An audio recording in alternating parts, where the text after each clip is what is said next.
City Council of Atascadero and ask Mayor Pro Tem Susan Funk to lead us in a pledge to the flag. Please rise as you're able and join me in saluting our flag. Allegiance to the flag of the United States of America and to the republic for which it stands, one nation, under God, indivisible, with liberty and justice for all.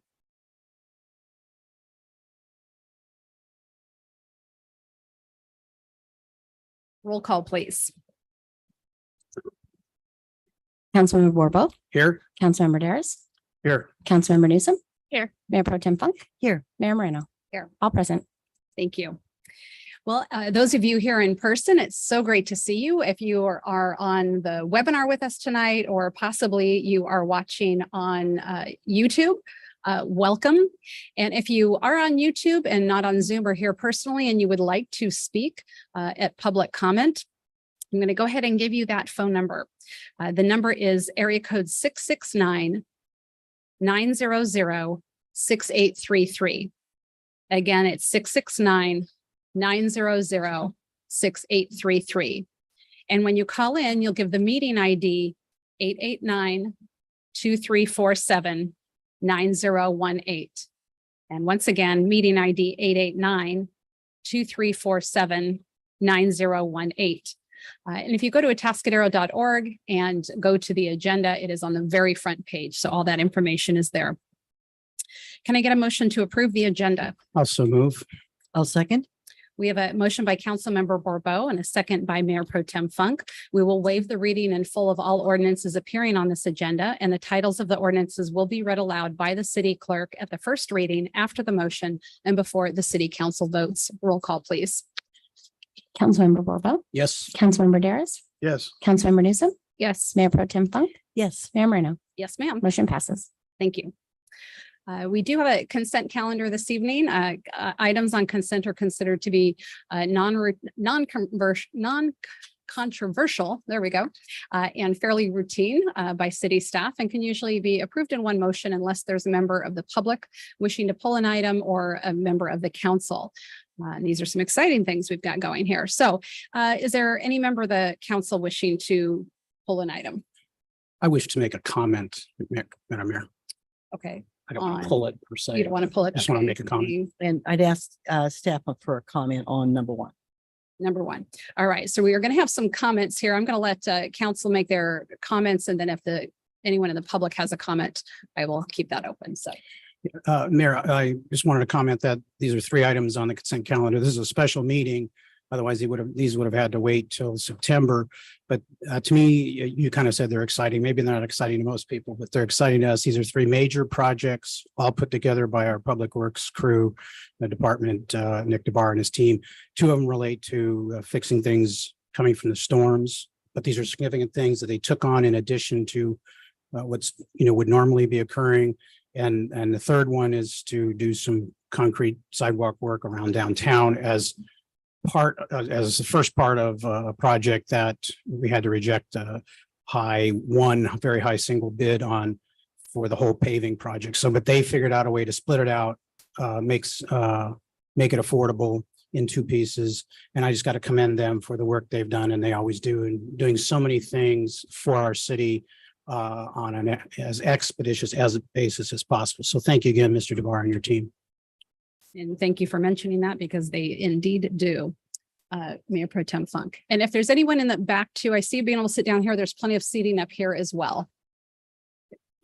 Yeah, so I would second Councilmember Borbo's comments on this, and also ask if the city manager might like to very briefly tell us about the plans to communicate with our downtown businesses, because it's always challenging to do work downtown because it's hard on the business community. The end result will be great in being able to have wheelchairs and strollers move freely throughout our downtown area.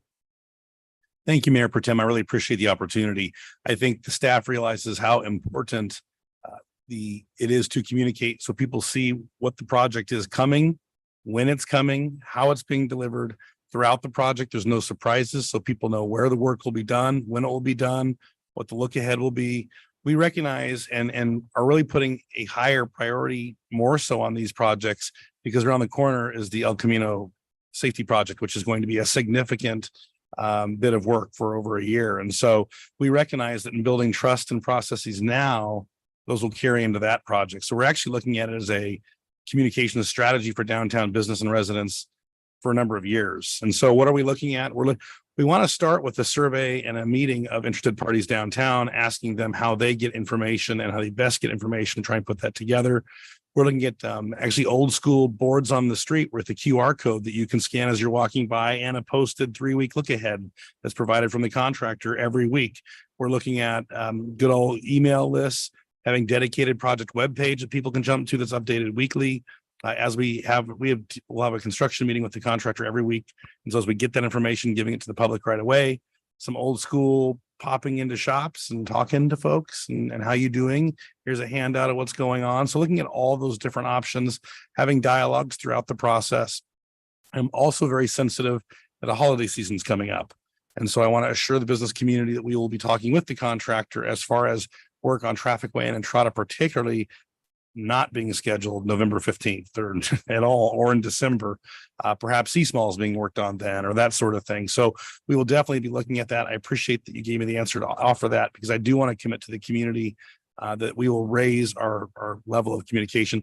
We've also appointed a staff task force that's focused on this very issue of some of our brightest people to make sure we don't drop the ball. Thank you.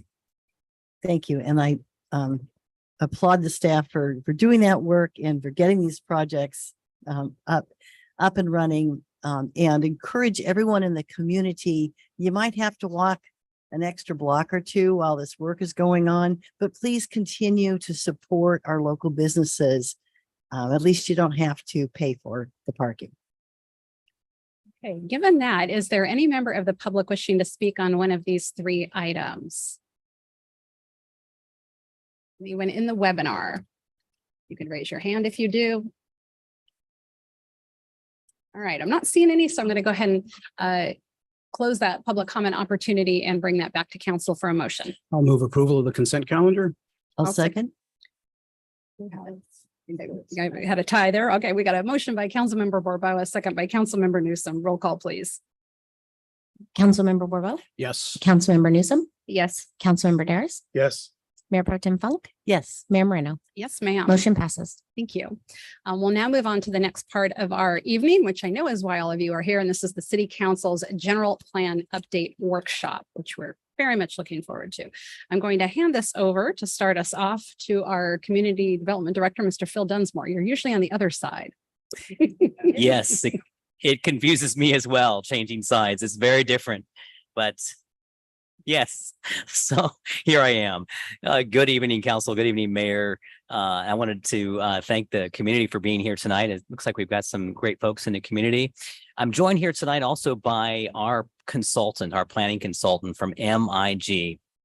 And tonight we're going to be talking about the general plan process, what we've done, where we're going. We've reached a little bit of a turning point right now. That's what I'll tell you. Right now, we reached a spot where we've essentially completed a lot of our existing conditions reports, which means we've analyzed the community to see what's going on.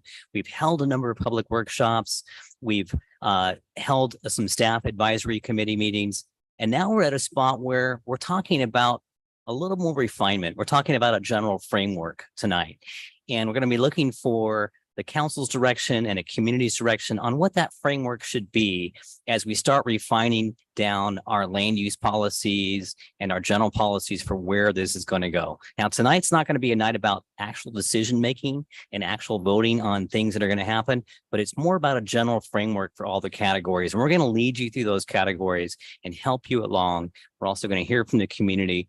But there's a lot more community involvement coming in October and November as we have some public outreach workshops that are based on the framework that we talk about tonight. So with that, we're going to bring up a presentation and our consultants are going to kind of guide us through some of that presentation as we go through each of these land use areas and we go through kind of what we've gone through so far. And that'll guide us into that next step. And the next time we come back to City Council, we will be at a much more refined level and we'll really have some decision making for you. I know it's been a long time coming, but this is essentially a 2-year process. We began this process about a year ago that started with those existing conditions, and then it's going to end with an actual policy document, some actual land use decisions, and then we'll start our lovely environmental review process. So in a nutshell, that's where it's at. But our consultant team is going to give you some much better details, and I'm going to chime in along the way as well as we talk about some of the focus areas that we want to really hone in on tonight. Thank you, Dan. Thank you, Phil, and good evening, Mayor and Council members. Dan Amsden with MIG. It's good to see all of you again. It's been a couple months since our last discussion around the general plan update process. Joined this evening by Laura Stetson, Roxanne Borzo-Bertrand, and also on Zoom, our economist, Ashley Knott, is on as well. So to field questions as we go through tonight's discussion. But as Phil mentioned, tonight is really a check-in to start the alternatives process, the alternatives phase of the general plan update. This is a really important milestone and process of the general plan update. We're going to have a lot of community discussions, including workshops, youth engagement, online surveys, pop-up events in October, November.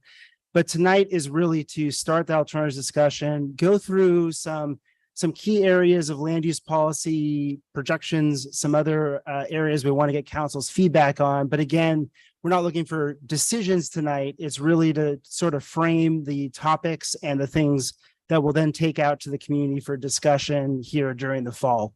And also as a consultant team and working with staff, additional details, refinement and analysis is part of this as well. So really the start of this alternatives process. So let me go through our presentation here. Okay, we're up and running. So this eye chart, as we remember, is our overall schedule for this multi-year project. General plan updates are a very involved process, but we're really tonight starting phase 3, so exploring alternatives.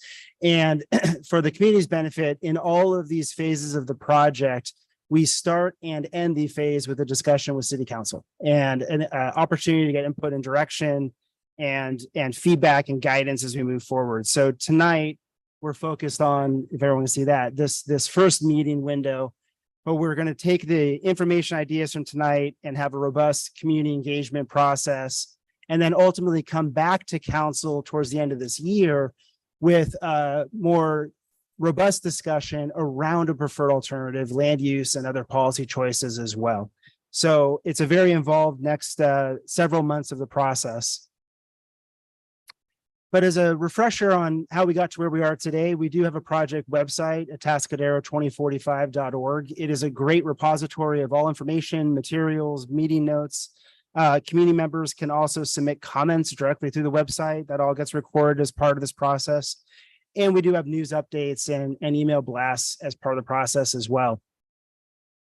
Earlier this year in January and a little bit in February, we had some open houses and a survey and some other sort of initial visioning discussion, and got a wealth of feedback on not only a future vision for the community, but also assets, opportunities, and challenge to evaluate as part of this process. And really, this was a great starting point for tonight's discussion because it really builds off of the community feedback. As part of the last phase, we also put together an existing conditions atlas, which really identifies some of the key issues or concerns or challenges. It really started as a data summary of things facing the city and things that can be addressed through the general plan update, like mobility, infrastructure, land use, housing. We've also been meeting with our STAC, or essentially our staff working group as well, to get feedback from a technical standpoint from different members of city staff. So we're making sure fire, public works, all different departments, parks is represented, and we understand nuances of different operational issues as well as we start thinking about the planning process. We are starting to finish up and roll out the existing conditions report. It's always a very involved process early on because it's used for both the planning efforts that we're talking about tonight, but eventually also the existing settings piece of the environmental impact report that'll be prepared as part of the general plan.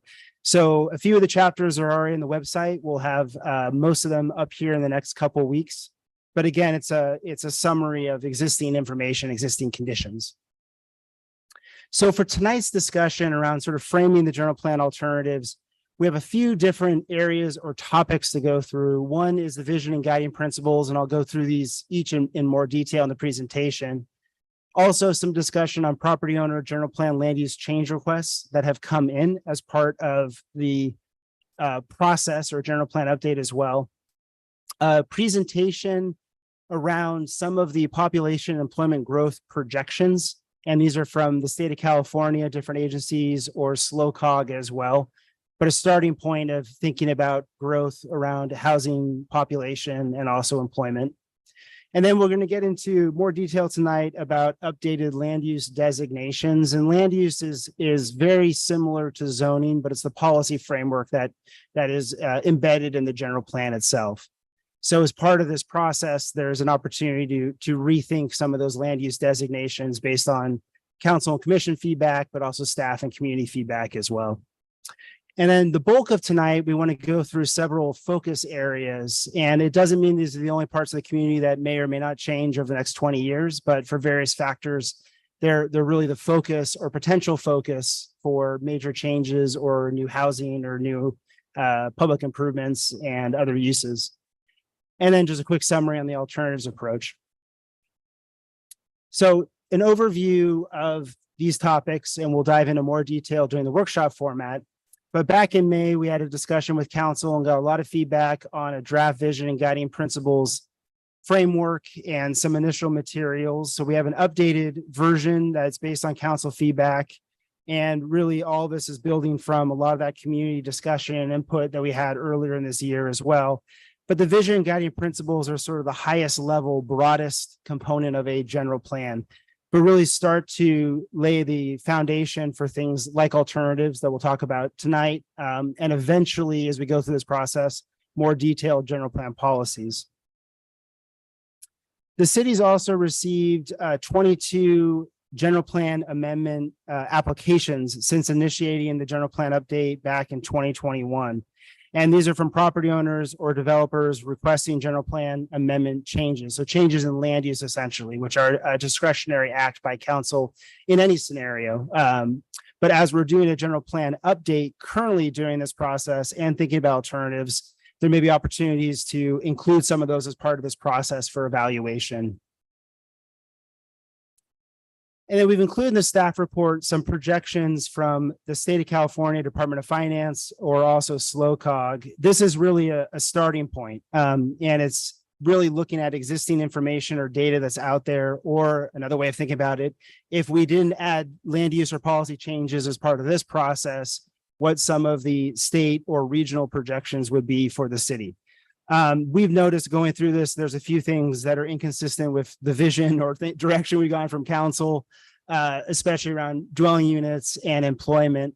But we've done some additional analysis so we can talk through in detail later about different ways of increasing employment and things that we'll be discussing with council as we go through these different land use options as well. Because while there are some of these existing projections, the city and through the council has the ability to determine your own destiny around employment growth and housing as well. So this is for more reference material, but as we go through this process, we'll really refine these numbers based on land use decisions. So another key thing is, as part of this process, looking at sort of a new set or refreshed set of land uses, or as we're starting to call them, place types. And really the difference, or why it's called place types, is it starts to delve a little bit more into the look, the feel, the character than just necessarily density or height or other traditional standards. So it's getting to a little bit more of a form-based approach, but really looking at this opportunity, the general plan update, to evaluate and refine some of the land use designations the city currently has. And more importantly, in turn, trying to get different type of projects or products or uses that really reflect that vision as well through the updated place types. So as I mentioned, a bulk of our discussion tonight will be around focus areas. And these are really a series of initial opportunity areas within the city to focus more intense mixed use or housing or different types of office or employment generating uses as well. And the thought process behind this is to really identify some areas that have access to major mobility networks, Highway 101, El Camino Real, other corridors where there's access to mobility and opportunities for mobility improvements, but also areas that have infrastructure to support different types of uses or are largely non-residential or mixed use right now. So there's opportunity for changes or mix. And this is kind of a usual approach we take in general plan project or process to really look at focus areas, other parts of the community, residential areas outside these focus areas could still see additional residential development or additional accessory dwelling units or these other things that have been discussed as part of this process. But the focus area lets us evaluate or analyze some of the bigger changes within the city and get some feedback on, again, that look, feel, character. And then in turn, we can use our different tools for analysis and working with public works staff on understanding is there the infrastructure capacity to support that. So it's really a way to kind of frame some of the key areas of change. And so the reason or the rationale behind why the focus areas were identified the way they are, tonight, one of our questions to ask council feedback on the boundaries is really they're envisioned areas that support growth or community design objectives, again, as outlined the vision and guiding principles as a starting point. They're areas that are currently designated for commercial, office, mixed use, or industrial uses. So employment and getting closer to a jobs housing balance has been a key focus of council and commission and also community feedback. So these are areas where that can really be advanced. As I mentioned earlier, having good access to local and regional road networks and other pedestrian or bicycle amenities already planned, but also civic destinations, parks as well. So as we're increasing uses, making sure they have good access and support the quality of life. And also evaluation of infrastructure availability or the cost to expand infrastructure for these areas as well. So that's part of this process. But again, tonight we're looking at a higher level of just whether these are good areas to be focusing on in the first place. And then also there are areas that could become more walkable, but also economically viable. And the economic side of this, both from the economic development or property development side, but also fiscal revenue for the city as well, are all factors in here. So as I mentioned earlier, this is the start of a bigger phase around alternatives and alternative discussion. But more specifically, as we go through this phase and based on feedback and direction from council this evening, we're going to put together what we're calling a concept alternative summary, but essentially coalescing all this into a document that is written for the community to understand and weigh in on, and some key policy choices and questions as well. And really, this is the point of the general plan process to weigh in on those policy choices for the future. Then we're going to go into a robust community engagement. We're calling it community engagement series number 2, but really alternatives engagement. And that's going to be a combination of staff meetings, focus groups and interviews, property owner and developer discussions to talk about feasibility, community workshops as well, planning commission, and ultimately moving to a council study session to have council receive all the community feedback, but start working towards a preferred alternative or preferred land use plan at the end of this. So that is an overview of a lot of things we're going to talk about tonight, but I will pass it to Laura to do a quick setup here before we break for questions. Thank you, Dan. Madam Mayor, members of the council. The way we request that the balance of the meeting be conducted is we're going to lead you through the 11 or so questions that were in your staff report. And I will be facilitating that discussion and have the staff chime in and help walk us through the focus areas as well. And Madam Mayor, I think we discussed having you help facilitate and keep us focused on point because we've got a lot to cover this evening. But I do believe before we get to that point that I'm going to turn it back to you for any questions about process and purpose of the meeting this evening before we take comments from the public and then go into the study session portion of this evening. Yeah. Thank you, Laura, Dan, and of course, Director Dunsmore. I think really understanding the concepts alternative summary that what we're coming up with tonight is we're not looking at, say, Ramona Road, council vote to create a light industrial business park zone. That's not what we're doing. We're looking at all of these things and saying, is this something that we think we want to, yeah, this is a potentially good idea. Let's take this to the public and see what all of you think and all of your neighbors think, see what the entire community thinks about it during this engagement process that we have coming up. Those 20 plus properties on the list that have requested zone changes. We're not making decisions on that tonight. We're saying, yep, that, continue along this process or don't continue along this process. So we're not, there's no decision made tonight that is now, set in stone that somebody doesn't have a say in further down the line. Am I explaining that correctly, Laura? Precisely so. Okay, thank you. So what I want to do is ask my council briefly before we go into the 11 items, if there are any questions, and then I'm going to go out to the public and we want to get input from you about this process, about the general plan. And then what we're going to be doing is taking those comments and putting them where they relate within those 11 items so that when we're talking about each of those focus areas, we've already got your input and what you have to say on that. If there is a need at the end, if there's more comment that you feel you need to make, I will reopen it. So you can have more than one bite at the apple, but we want to get that in the beginning and know what input you have so we can incorporate that into our discussion. So with that, any questions from my council? I'll start with Councilmember Newsom, followed by Mayor Pro Tem. Mine's more of a staff question. Is it possible to get copies of all of the public comments that came in all the way up to 5 o'clock so we can incorporate those public comments into this discussion? Yes, and I'm looking to our city clerk to see if there's a way that we can. Yeah, we can print them. No problem. Or allow us a little bit of a break to read through those. Because when they come in at 5 and the meeting starts at 5, there's not enough time to digest it all. Yes. And I think they're very key. I think there one was of them- a couple of comments that came in this afternoon, I believe. Thank you.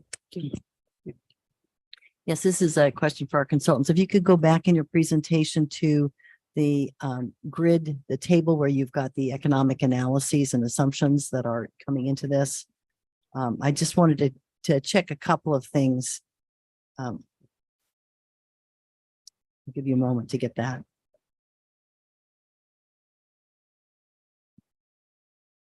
It was on page 23 of our staff packet. Yeah, thank you. Okay, so that's actually something we will get to later, and I would want us, my plan is that these are just numbers that were given to us that aren't accurate, and we'll actually incorporate that discussion a little bit later. okay, if we are framing the overall concerns here, so it seemed appropriate to, these are not about a specific focus area, but are general. Well, in general, but they're not only that. So what we're talking about are those numbers that you see up there, I hope, yes.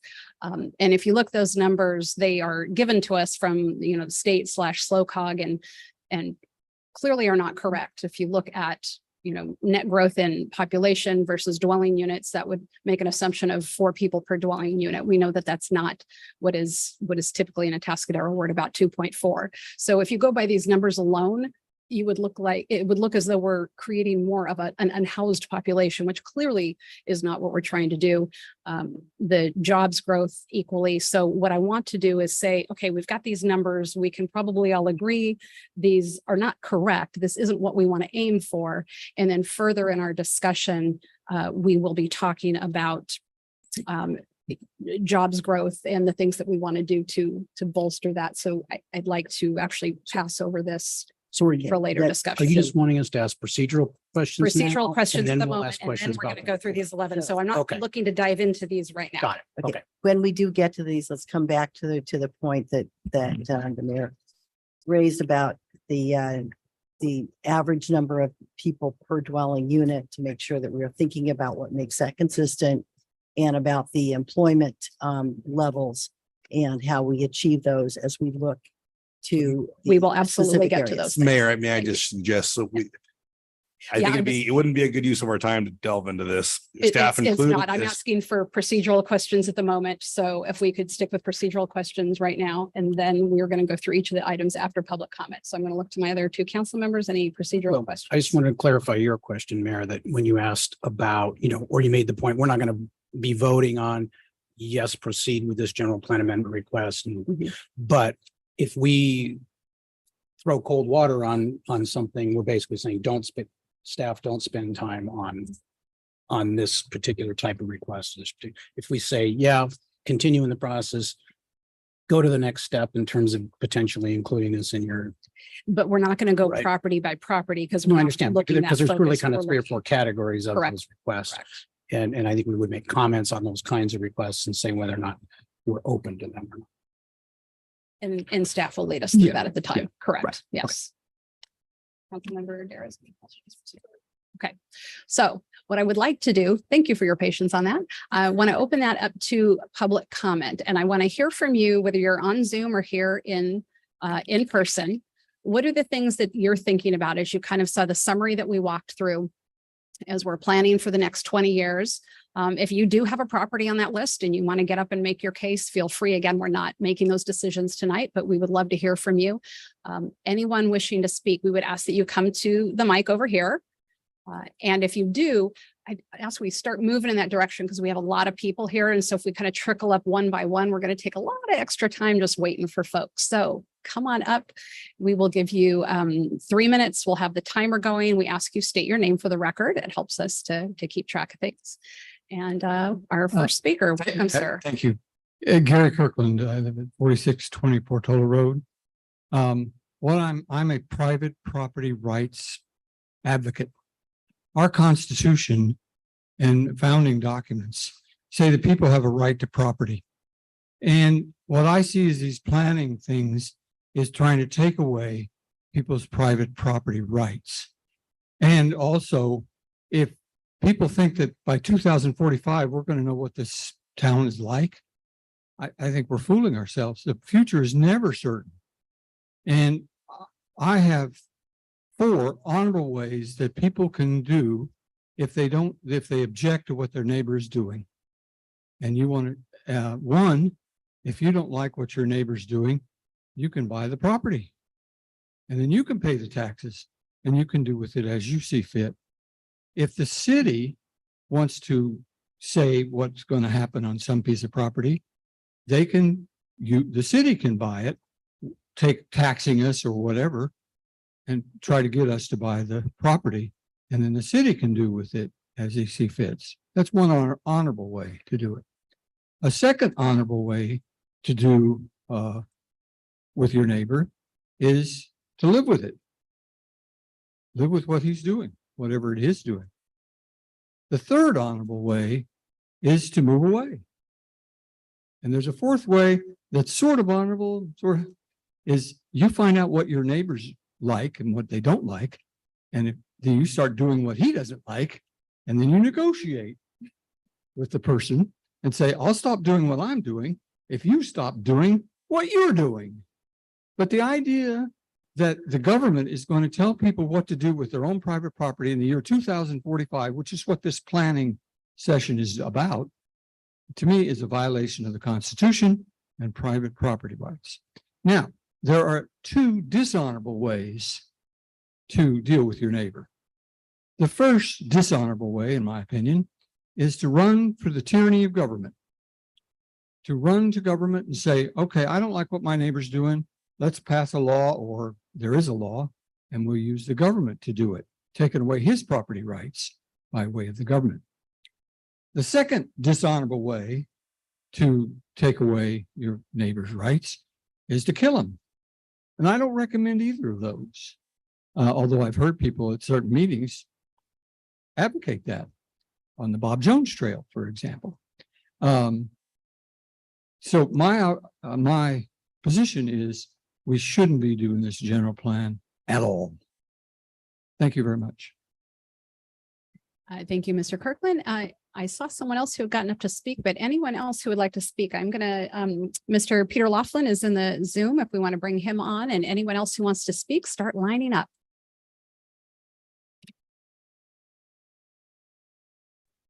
Hi, can you hear me okay? This is Peter Laughlin. Yes, Mr. Laughlin, just fine. Hi, good evening, council members and mayor.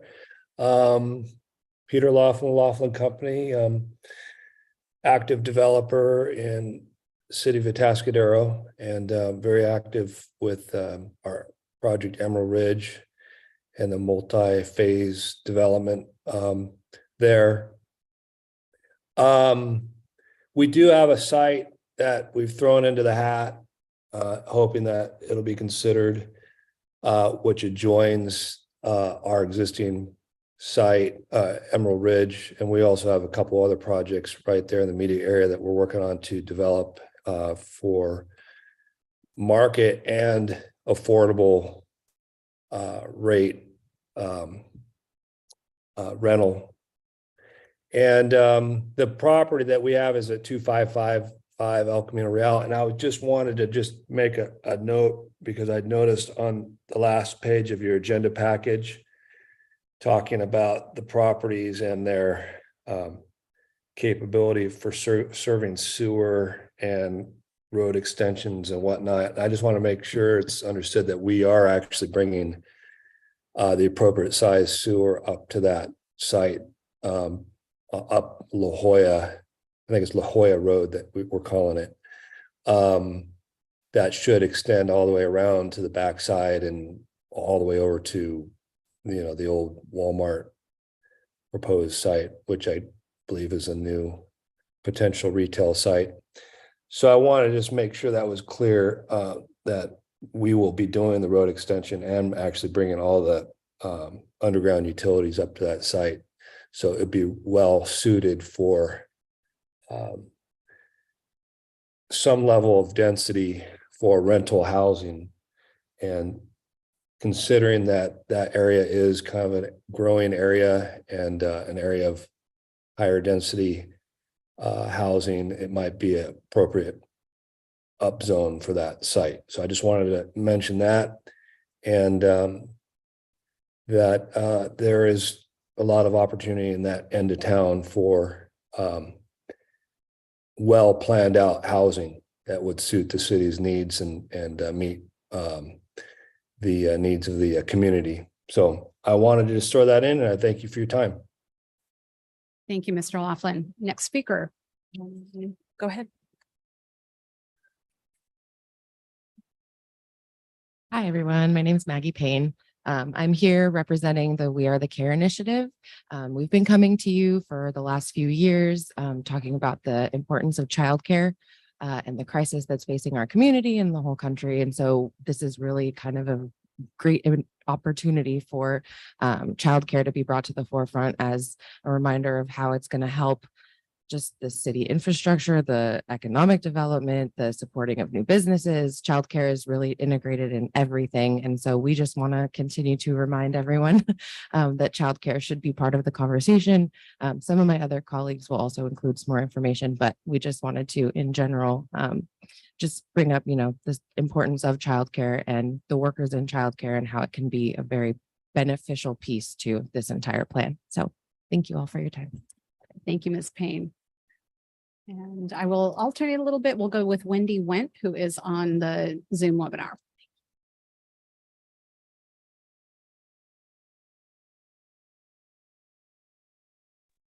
Sorry, it pays to unmute. Hi, everyone. My name is Wendy Wen. I'm the Executive Director of First Five San Luis Obispo County, and I'm going to riff off of what Maggie Payne was just saying.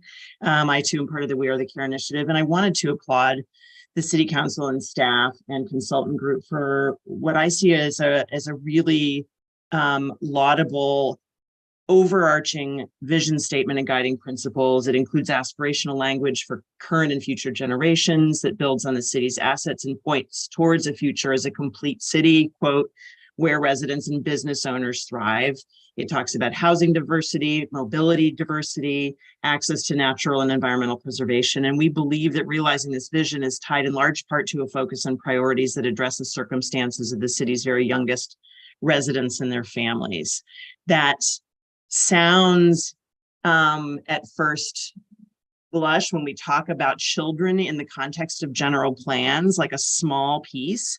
And yet, even in the opening comments by city council members, I heard mention of jobs, housing, employment opportunities, land use, and every single one of these themes has a facet that relates to children and families. Atascadero is known in this county and in this region as a place where it is actually still possible to raise children in a largely unaffordable region of the country and the state of California. And I would urge the general planning process to include recognition of this notion of intergenerational families and setting this city apart as a unique and livable place to raise children. Thank you. Thank you, Ms. Went. Next speaker here in person. Thank you. My name is Audrey Taub, and I'm a part of the Slow Beaver Brigade.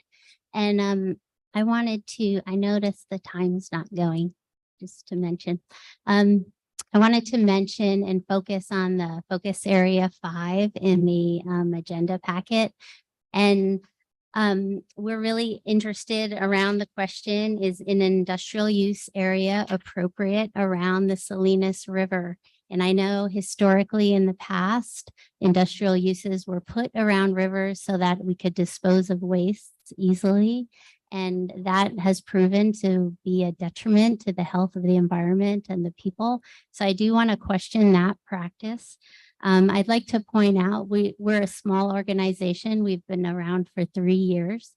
In the first 2020 to 2022, we've had 400 people come out to take tours of the beaver dams here in Atascadero.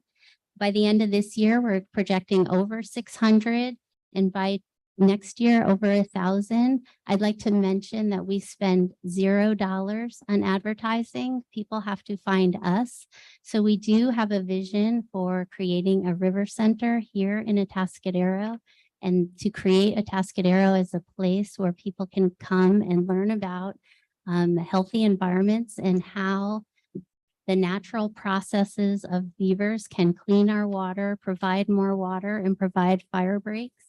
I think it's a really important piece that we could highlight. We have a lot of collaborations with other organizations, Morro Bay National Estuary Program, Las Tablas, Upper Salinas, RCD, Creeklands Conservation, the City of Slow. We would love the City of Atascadero to also be a collaborator in a river center. So thank you very much. Thank you. Next speaker, come forward, and anyone else wanting to get in line, please do and raise your hand on the webinar. Hello. Good evening. My name is Eric Cleveland. I have the property at 10080 Atascadero Avenue. I'm one of the 22. I was still unclear about the process. Somebody mentioned throwing cold water on one, and that might be the end of it. So I figured I'd speak tonight. 4 out of the 5 of the board members, I was here in March of 2020. I was denied and told to wait for this process. A lot has changed, as we're all aware, since 2020. I've refined it a little bit. Instead of going for the 1 acre minimum, I've requested half acre minimums. But I've also realized that the 8 parcels across the street from me are all already at 0.45 acres. They were zoned like that prior to the city incorporating. We do have city water, we have city sewer. And then lastly, as you look at this, if you only go for the 1 acre, conducively, I would need to build a 2,500 square foot house to make it all feasible. The half acre and everything that's right across street from us is 1,400 to 1,700 square foot. So then we'd be able to put a much smaller house there that would be more affordable. We're building one there currently under the ADU rules for our daughter. My son's over here, and we're hoping to to keep doing that, to try and keep our family here. So thank you. Thank you, Mr. Cleveland. Welcome to the next speaker. Good evening, Mayor, council members. My name is Tony Gaspar, and my business partner is my son, Stephen Gaspar. And he's a developer out of San Diego, out of San Diego and specializes in infill.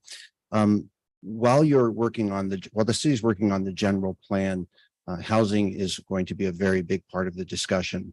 And I have three suggestions I would like to make for the council and the city to consider. Number one is remove minimum density for multifamily zones. Now, this may seem counterintuitive, but higher density projects cost more per square foot, which can make developing a parcel infeasible.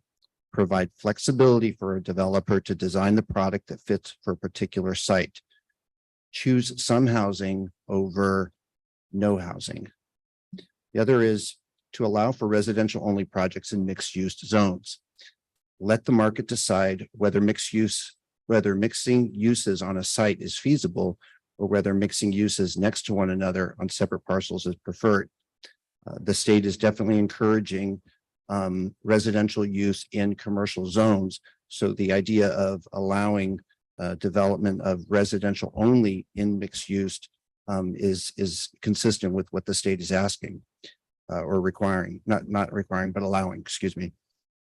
The other is, let's see, mixed use buildings are more expensive than single use when comparing cost per square foot. So allowing them to be separate is an easy way to lower the cost of construction, which will encourage more housing and economic activity.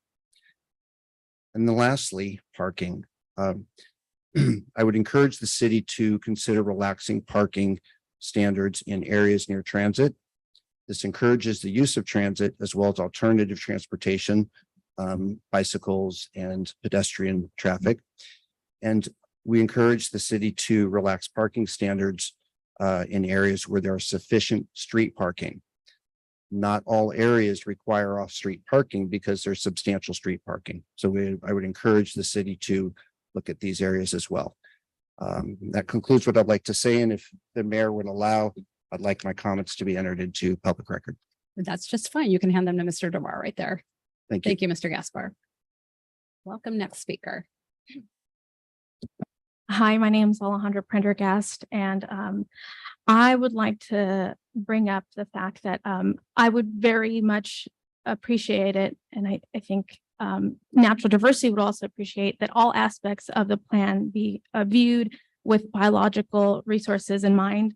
If we're talking about a legacy, natural resources is the biggest legacy we can leave behind. After we're done, after we're gone, and these buildings are gone, the only thing that will be left is natural resources. And I have young children, and it would be ashamed to not have these things on the forefront of our mind. The other thing I'd like to bring up are, and I know they mentioned it before, but I am a cyclist and my family also cycles.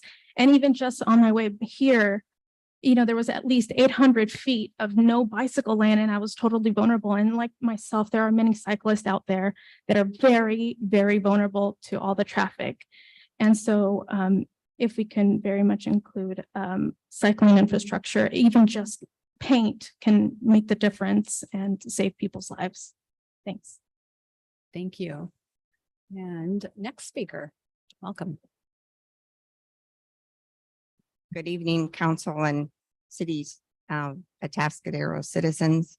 My name is Linda Keltz. I have a vacation rental lodge west, and I actually am here to encourage you to not bow down to developers. We don't want to look like San Francisco and LA. And we've already started doing infill, and there are a lot of situations that don't apply to our area because of our mountainous areas. We don't want to be like Paso, where they totally level the mountainside just to be able to do a development. And so I would encourage you to take that into consideration, as well as our ecosystem. Thank you. Thank you, ma'am. Let's see, please come forward. And if there's anyone in the webinar, please raise your hand. And if there's anyone else out there, please come line up. Hi, my name's Julie Merrill. I own property at 7025 Sycamore Road. It's being considered for a zoning change. Right now, it's residential suburban. We have the industrial park to one side of our property. We have 3 parcels. We have a home on the back parcel right up against the Salinas River. The beavers did return with the winter rains. As you're considering a zoning change, I just wanted to speak up to the fact that this river bottom land is the best land in the world for growing vegetables and fruit trees. The industrial park neighbor at times has been problematic. Mostly it was the fiberglass company spewing a lot of toxic pollutants. That was taken care of. The solar farm, Mr. Sims, is wonderful, but we don't want to sell our land as industrial property. We want to keep it for our kids. We have 3 parcels. Someday we might want to build on the other 2 parcels for our grandchildren and children. And the mountain lion, the deer, the quail, many animals use our property as a wildlife corridor from the Salinas River over to the mountain across the railroad tracks. And so, like the other woman before me, I'm speaking not only on my behalf and my grandchildren, but this does not seem like an appropriate place to put industrial buildings in. You've got your water there with the river, and you have the mutual water company on the other side. We do not want to have our property rezoned. Thank you. Thank you. Welcome. Hi, my name is I am there. Okay. Yes. Hi, my name is Rochelle Bollet. I am the coordinator of our county's Child Care Planning Council, and also part of the We Are the Care movement, working with Maggie and Wendy, who was online. But just to reiterate a little bit more of what they were talking about and the importance of childcare, early care and education, and family-friendly workplace practices. When we're looking at the general plan, I'm hoping that you guys will also look at how land use is looked at and where that comes into play. So when we're looking at childcare or family-friendly workplace practices, land use comes into a lot of different areas of that. So when we're building new childcare centers, there are a lot of hoops that our programs have to go through that make it a little bit harder for them to be able to actually serve our children and our communities. So if when you're looking at that process, that permitting process, if there are fees that can be even addressed or looked at specifically for early care and education or after school programming, they generally fall outside of that education protection zone where they get to easily move through that system. I shouldn't say easily. It's not easy to build anything anywhere. But when we're looking at childcare, if that's something that could be looked at, and as well with our family childcare homes. So that's childcare that happens within someone's home. There is oftentimes barriers that are put in place when we're looking at either single family or multifamily housing units. They can provide legally care for small groups of children. However, within that, it might be easement properties that they have to take into consideration. And so when we're looking at this, and hopefully within the next general plan cycle, we can build in some areas where they can have opportunities as they're looking to expand or looking to build a new property for childcare, that they can easily move through the permitting system. So that's what I would hope. Thank you. Thank you, Ms. Bollet. Please welcome next speaker. Hi, I'm Shane Patrick, and I would just like to very much encourage the council to think about their commitment to parkland and open space while updating the general plan. Despite saying that we are very devoted to parkland and open space, only 10% of people who live in Atascadero have what the California Department of Parks and Recreation consider adequate access to parkland. About 90% of people who live in SLO do. We have a really, really small amount of open space and ability to access it. Pretty much every development that gets approved pays the Quimby Act fee, which is paying money into a pot in lieu of creating open space. But the city is also not creating open space. I think it was issue 10 that has to do with maybe another public open space. And I would heavily encourage us to lean into that, as well as that beaver thing sounds super cool. Please take that into account. Thank you, Ms. Patrick. Welcome to our next speaker. Hi, I'm John Patrick. I'm her husband. I have a separate issue, although I support her issue. As we grow as a city and add more housing, I think one of the things that we're going to come up against is that there's going to be more families. And if there's going to be more families, there's probably going to be more school children.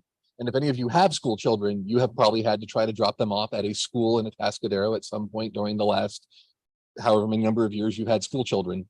And I don't think that I'm overstating it when I say that that is not a pleasant process, especially if you have to use Santa Lucia or Ardea or go down Traffic Way. Some of on the outskirts, some of the other schools don't have as impacted of traffic.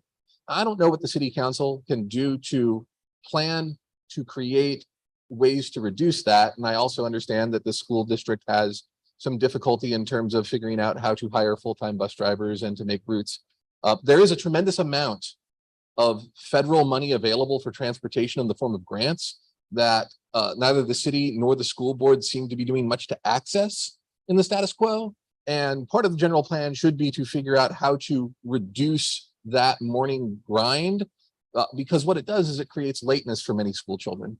And when students are late for work, all the students are late for school, all the other students who are in class are disrupted and suffer because of it. And so I would really encourage both the city council and the school board to maybe work together to figure out how we can alleviate some of these morning traffic issues that are caused by so much traffic all at once on the road, which is only going to probably get more impacted as we have more families move to town and as generational change causes a younger demographic in our population. Thanks for your consideration on that front. Thank you, Mr. Patrick. Other speakers, I don't see any hands and I don't see anyone coming forward. So please do. Yep. Please make your way over there. If you're thinking about it, move in that direction. We want to keep things flowing. Welcome. And if you're in the webinar, raise your hand. Do not wait.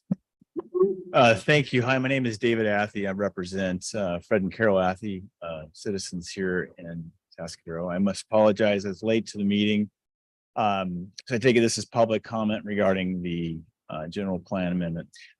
We did submit an application. We are very interested in this process. We have some acreage on the west side of Atascadero that is would be good for development and good to provide housing, especially for young people. We see that as a very important matter in our society today. There's a definite lack of housing on the Central Coast, and we think that decreasing parcel size and increasing density is overall a good thing when it's done correctly within the city. I just wanted to correct, I saw in the staff report that our application mentioned we wanted to go from 1.5 to 2 acre parcel size down to a 1/2 acre to 1 acre parcel size. We're actually looking for 4 units per acre, which is a little different than what was reflected in the staff report.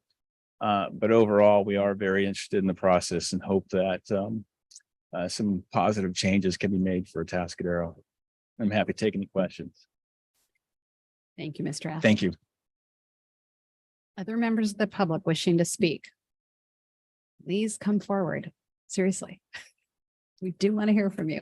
All right, I'm not seeing anyone. I'm not seeing anyone in the webinar. Don't be shy. There's that raise hand icon at the very bottom of the screen. So if you're wanting to speak at all, do click on that raise hand icon and we will call on you. All right. I am not seeing any, so I'm going to go ahead and close public comment and we'll bring it back to council. So I think what I'm hoping what staff and our consultants have been able to do is take some of those and put those in the appropriate places for when we get to that conversation. And I do want to ask that the couple of people, I think Mr. Athey and there was another, Mr. Laughlin, kind of talking about some specifics with their property. If you've taken notes on that, we won't delve into that tonight per se, but you have that information. Yes, we have those notes. Thank you. Yeah, thank you. Let's see, and I think the others, and then Mr. Cleveland was, it kind of said he's still unclear on the process. So when we get to that, let's go over process for those 22 properties that what this is looking like. And the other things we will get to as we go. So with that, Laura, are you the one, or Laura, not Laura, Laura, are you the one leading us through? I'm first going to let Dan do a quick wrap up and look ahead, and then I'll go ahead and get us into the study session portion this Perfect. evening. Oh, yes, Councilmember Mason. Can we see those other public comments that came in? Yeah, so why don't we do this? Why don't we wrap that up and we'll take a brief break?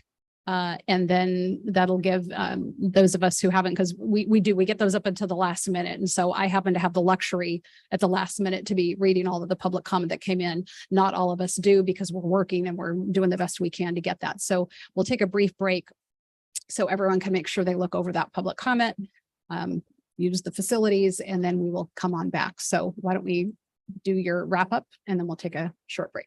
Thank you, Mayor. And my wrap up will be very quick. I just wanted to mention, as we were receiving public comments, we have this mural board, which is sort of this interactive tool to take comments from council, but Roxanne and others have been adding public comments to this as well. So I just wanted to mention we're capturing all the comments of tonight's discussion as we go through each one of the different topic areas. We'll also have the public comments available for council to see as well. Perfect. All right. Anything else you wanted to say? All right. So why don't we, it is 6:03 right now. Maybe give us still about, let's go in that 5 to 10 minute range, about 10 minutes be good. And we'll come on back. So see you then.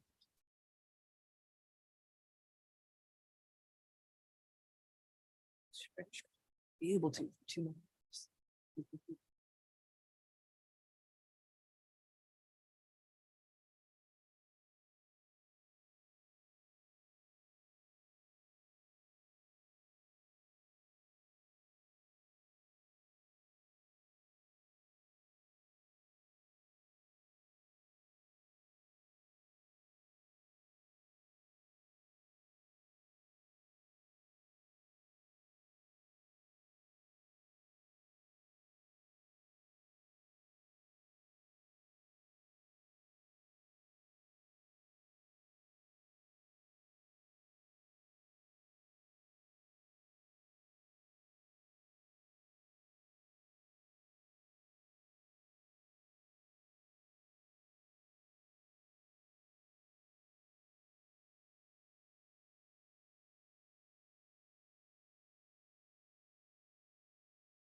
I'm gonna ask my council and staff to come back. We're gonna get going again.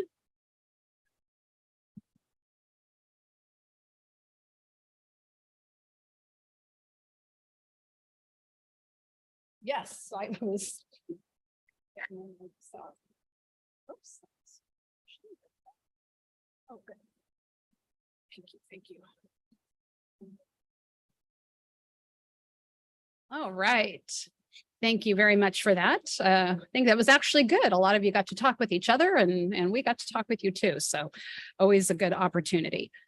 So I will turn this over to you, Laura, to start taking us through the different areas, focus areas. Thank you, Madam Mayor.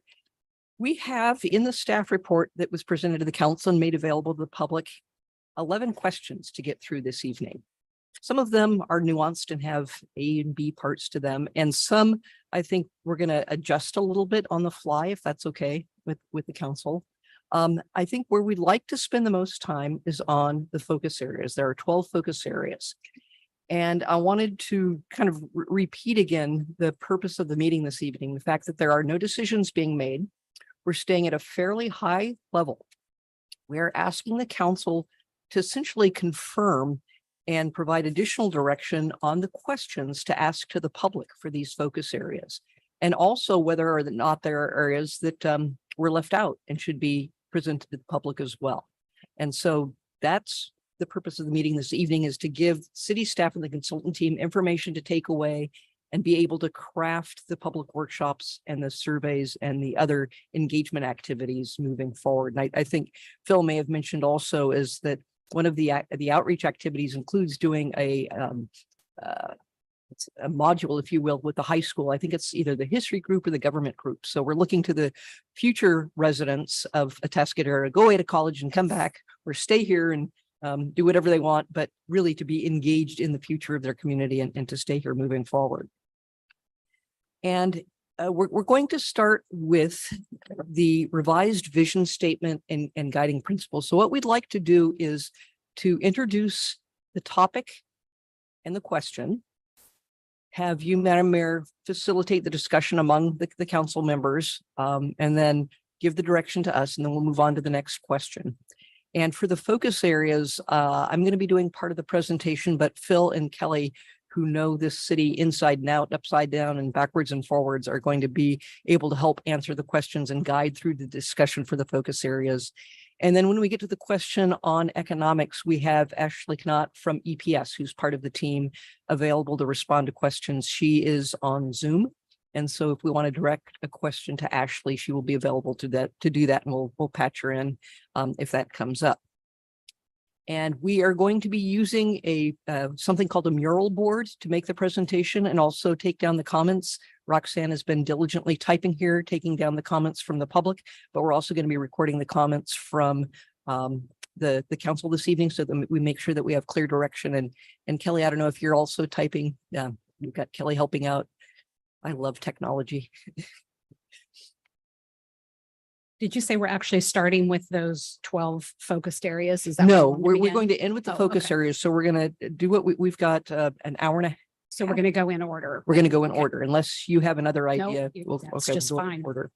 So the guiding principles, as you see on the screen, and I apologize for what looks like pretty tiny font for some of you. This is your eye test this evening. Most of the slides have bigger font and are mostly pictures, but this is very full of words. Back in May, the city council was presented with a vision and a set of guiding principles, like 4 or 5 pages of guiding principles, which keyed off of not just your strategic plan, your strategic planning session that you had, but also primarily the conversations that we had with the community early in the year. Your direction to the team at that time was, it's too wordy, it's too long, can you cut it down? We did what we could. It's probably still too wordy and still too long. And so what we're looking for this evening is, again, high level direction from the council in terms of the tone of the guiding principles. And do you want it further condensed? So I will turn the discussion back to you, Mayor, to give direction to the general plan team as what to do with your guiding principles. And also, is there any topic that's missing that wasn't hit on in the guiding principles? So we're not looking for wordsmithing tonight. That is correct. We're looking for a little bit more of a push on where you'd like these to go. Yeah. Okay. So why don't we start with the guiding principles themselves? And again, these are things that we've already given some feedback on, you've refined and come back to us with. And so I would ask council, are there any of these guiding principles where you say, hey, I think this needs to shift in some way. Here's why, or here's a concern I have. Again, not wordsmithing these things, but what sort of input concerns is there something missing? So I will, Mayor Pro Tem Funk, and followed by Councilmember Borbo. Okay, these are coming along nicely. I have 3 comments. First, I continue to be concerned that the very first one is so broad that it's essentially meaningless. So I'm counting on the large body of additional discussion that we've had around the character of the community to define that a little bit, to make that the sub bullets more meaningful, because it's kind of it is meaningless as it is. Okay, and then second, I see a mention of diverse housing types in the vision statement, which I think is really valuable. I don't see it in the guiding principles. It might be worth, as we're looking at creating opportunities for people of all income levels and ages to live, work, and play, to think about diversity of housing types, either in this statement or in its sub things. And then lastly, as we're looking at the circulation element, we are visualizing a more sort of nodal development process where you have a variety of things happening around in an area that's more walkable within that neighborhood, that area. We need to make sure that we connect those areas together, and bus once an hour doesn't cut it. So I'd like us to continue to think maybe of something that would be of how we connect. And one way to do that would be a trolley type thing that would run up and down El Camino Real and buzz out to the community center and the park. Councilmember Borbo. Yes, thank you, Mayor. First of all, you mentioned the guiding principles, but I would say that the vision statement itself is still too long, but I'm not going to try to play with it tonight. As the mayor said, we don't want to wordsmith, but I do have a problem with 2 words in the guiding principles, and it's a generalized problem. So I'm not going to suggest a solution, but most of these principles say things like, we will invest in, we will promote, we will target, incentivize, and these are aspirational things, because this document is about what we'd like to be as a city, what we hope to be as a community. But in one of them, it says we will provide safe, convenient, comfortable connections. And I'm concerned when we use words that are definitive, that we will provide. And I don't want somebody later to go, well, you're not doing what you said exactly, precisely, or specifically you would do here. I think we should stick to more aspirational words. And the other one along those lines is that we would provide all neighborhoods and business districts with adequate and equal access to public services and emergency responses. Well, I live out on the west side, and I do not expect, and I will never have equal access to emergency response compared to people who live downtown. And people who live farther out from me are not going to have equal access either to emergency services, nor should they expect it. So I'm concerned about when we use kind of definitive language, as opposed to these are the things we'd like to achieve and the kind of community we'd like to be,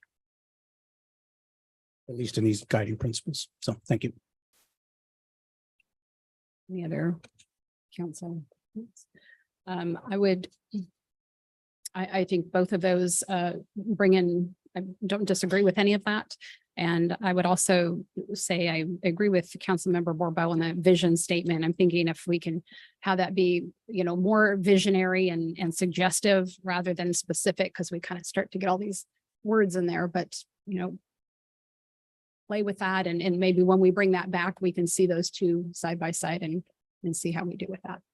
But I think other than that, guiding principles and vision statement, are we good to move forward. Okay. All right, we can move to the next one. Thank you. That was efficient. Thank you. We like to be efficient. The second topic is with regard to the 22 requests that have come in and have been put on hold. And the question of how to address these requests for general plan amendments through this process. We suggest or ask that we'd like direction from the council as to how to consider these as staff is looking at these and how to fold them into the general plan and through the alternatives process, that there be a lens, if you will, or a series of lenses that these requests be analyzed through. And the first one would be, is a property in an area where infrastructure and services can be readily provided? Does the request move the city towards its goals for housing production and housing diversity, as well as jobs goals, some of which we'll discuss in just a minute with regard to the projections that we talked about. So are those things that particular request would forward? And then also does the request, is it a logical land use transition request as for example, is it proposing to put really high density development next to something that's 1 unit per acre? Or is it something that's providing more of a transition along the land use spectrum? Residential next to industrial, is that something that should be considered? Is that something logical from a planning perspective to look at? So we would ask that you provide direction to staff as to are these the appropriate lenses to be considering when we're looking at these proposals? And do you have others that you'd like staff to consider as well? Thank you. I actually would put all 3 of those lenses in there for certain. And like that, you've got the public comment in there as well. So I will look to my council if there are other lenses, other ways to be looking at this. Councilmember Borbo. Yes, I mean, and I think staff indicated on the break, they might be able to break these down into certain categories because it seems to me that some are similar. For example, Mr. Cleveland brought up his thing, which he, came to us 3 years ago. We told him to wait. You have the kind of thing where it's on the edge of the urban services line. Sewer is readily available, and which is what seems to be what they're asking these kind of questions. These seem to be the appropriate questions for those kind of, hey, my residential suburban property is nearer to other higher density residential things. There's several requests that kind of fall into that category, if you will. And I think these are the proper questions to ask for those particular categories of question. Because if you have somebody just like, hey, I live on residential suburban and I just want higher density so I can split my lot and sell it, that might not meet one of those criteria in terms of the availability of sewer or logical transition, et cetera. So I think these are good questions for those because some of these you can see on our list, shows they have sewer available, some do not. And so I think these are good questions for staff to use as a screen for those requests that we have here. I have a question on, when somebody, and this is a question for staff. So if somebody was to come and say, well, I like to change the zoning on my property to whatever it might be, from one thing to something else, is there a matrix that is available that shows this zone will never be next to this zone? And so, is there something that somebody would be able to look at and realize that because of the area that they're in or what they're requesting is just not going to work because what's zoned around them is not going to go next to that? That make sense? My question? It does make sense. And I wish there was a clear thing. There's probably an AI app that'll do that now, but I don't think that there's no clear definition of that. That's something that we would analyze and even bring to you. That's why we have a process that's called a general plan authorization. We come in and we talk about it. Hey, is this logical? There's a whole bunch of characteristics we look at, but there's no easy way to do that. But that's why we're looking at these particular criteria in this particular instance, in this exercise, to say whether they should be brought into this process or not. All right, thank you. Along those lines, though, we have some of these, for example, on El Camino, they're currently residential suburban, which means 2.5 acre minimum lot for one house. And they're wanting to go to, residential multifamily. But in some cases, it's on El Camino. You wonder, why is it still zoned? Why that wasn't changed 25 years ago in the last general plan update. Well, we can't answer that. No, we can't. But my point is, some of these are a significant change in the zoning, but they may fit this criteria. Because of the three questions asked here. And I really can't think of any other specific questions. I mean, there are some individual unique requests on here that don't seem to fit into a broad category. And I don't know if, what staff wants to do with those, if you don't want us to get down into the weeds on some of these individual. And if I may add to Very that precise question, the idea is if they do fit these categories, we'll bring them forward to the next step. It doesn't mean we're going to exhaustively include them in the entire general plan update. It means next time we come back to you, we're going to say, here's a list of the properties we felt met the criteria. Here's some others that are just kind of interesting and out there. What does council think? Are we good with this list at this point? Are there things you want to delete or add? So that's the next step in this particular process. So there's still that next level of filtering it out. Because I'm looking at these three questions and kind of in terms of housing ones where you're going to some sort of an increased density. I'm not, I guess these same questions would apply to ones where somebody wants to go from, public to commercial or commercial to mixed use or something like that. You're still looking that you could apply these three same screens to evaluate them and come back to us and say, these we think fit into changes in the general plan. Yes. And as we go through some of the focus areas here in a few minutes, this will make a little more sense because we'll talk about some of these detailed focus areas and talk about, what could make a good transition and how we could transition. For example, looking at that RS zone along El Camino, we wouldn't say, hey, it's a good idea just to go all of a sudden RS and go high density multifamily. We would say, hey, it might be a good idea to go with a higher density and then another transition zone behind that eventually transitions into a rural residential zone so that you create a logical transition through that, for example. Okay, thank you. And then I'm assuming places where, for example, they're wanting a higher density, particularly, less than an acre, but doesn't have sewer. That's a concern. Can those city services be brought there? Because that's a whole nother situation for us. It's a whole nother level. Yeah. Yeah. And it's not just, are there services there today? Could services Could be they be brought in? brought? And what's the Yeah. feasibility of doing that? Exactly. Right. Mayor Pro Tem Funk, followed by Councilmember Newsom. Two comments on this. One, I'd like us to think about the lens of the way that the residential and the commercial uses in the area complement one another. So referred to as commercial residential synergy somewhere in the documents or comments. But we get into a situation where we have relatively large lot sizes and lower densities, and then people are frustrated because they don't get the neighborhood supporting commercial that they want.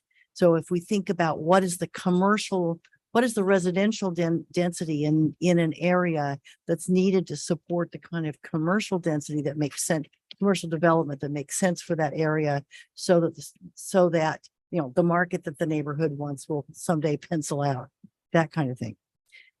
So that's more than just looking at the individual property, but it's looking at the synergy of the environment. And then the other aspect to consider as we're looking at land use transitions is, I think we have to take that with a little bit of grain of salt relative to what might be a classic textbook transition process because of the geography of our community.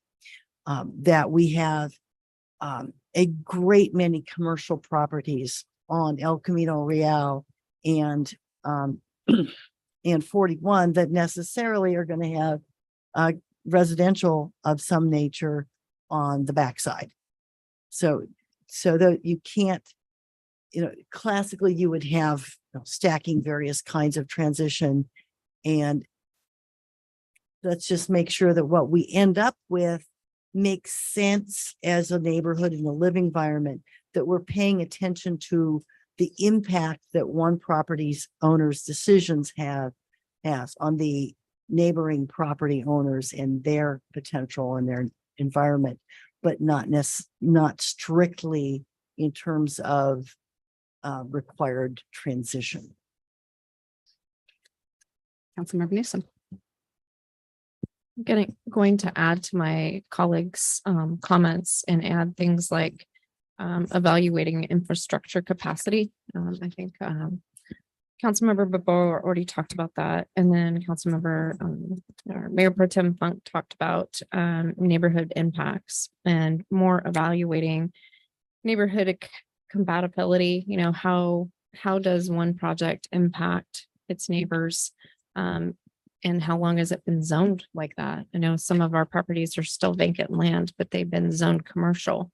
So the intent of what has been in place for years, evaluating that as well. And I will simply add to that. I think all of this is good. And when we think of those transitions, it may even be that there is a particular property, and I don't have one in mind, by the way, but sometimes there can be a particular property where it is a large enough size that within that property, it can provide that transition itself.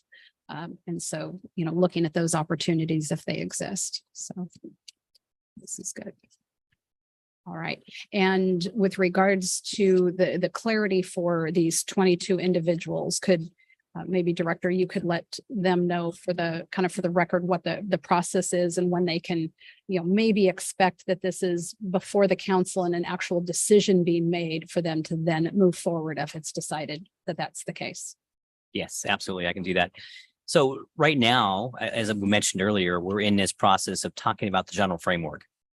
October, November this year, we're going to go out with outreach and we're going to talk about what we talked about tonight again, the framework, and talk about these details, talk about these specific focus areas, and really sell it to the public and get that feedback. Then we're going to be coming back to the city council. We'll have a refined stage. We'll have a list of these properties that are suggested for rezoning that fit these particular categories. And at that point, we'll be at a level where we can make a decision of the items that are going to be involved in this particular general plan update process or not. If they are involved, that means they'll be part of sort of a land use amendment request. They'll be part of a CEQA analysis. And then the action on that will be taken in 2024 as we complete this general plan update. Now, if any of these properties are not in that particular list at that particular time, it doesn't mean they cannot be rezoned or won't be rezoned. It just means they won't be included for analysis in this particular update process, but may have to come along on their own. But the only reason they wouldn't be is because they aren't going to work anyway. They're not going to provide a logical transition. They're not going to have infrastructure to support them. And they're just not going to make sense in our current time frame right now. So that's also a possibility. So that's generally how that's going to go. So before any action really happens, before we can actually approve this general plan update, we've got to go through several more stages of outreach, completing the entire plan, and then going through an environmental review process. So we're looking at sort of mid to later next year. So hang in there a little longer. Yeah. So Director, what is if you were to say, you know, on or about, you know, this month or these 2 to 3 months, you'll know that we're moving forward with you in the general plan and CEQA and all of that. And then if that pencils out by, you know, this range, we're thinking you'll have that approval to move forward.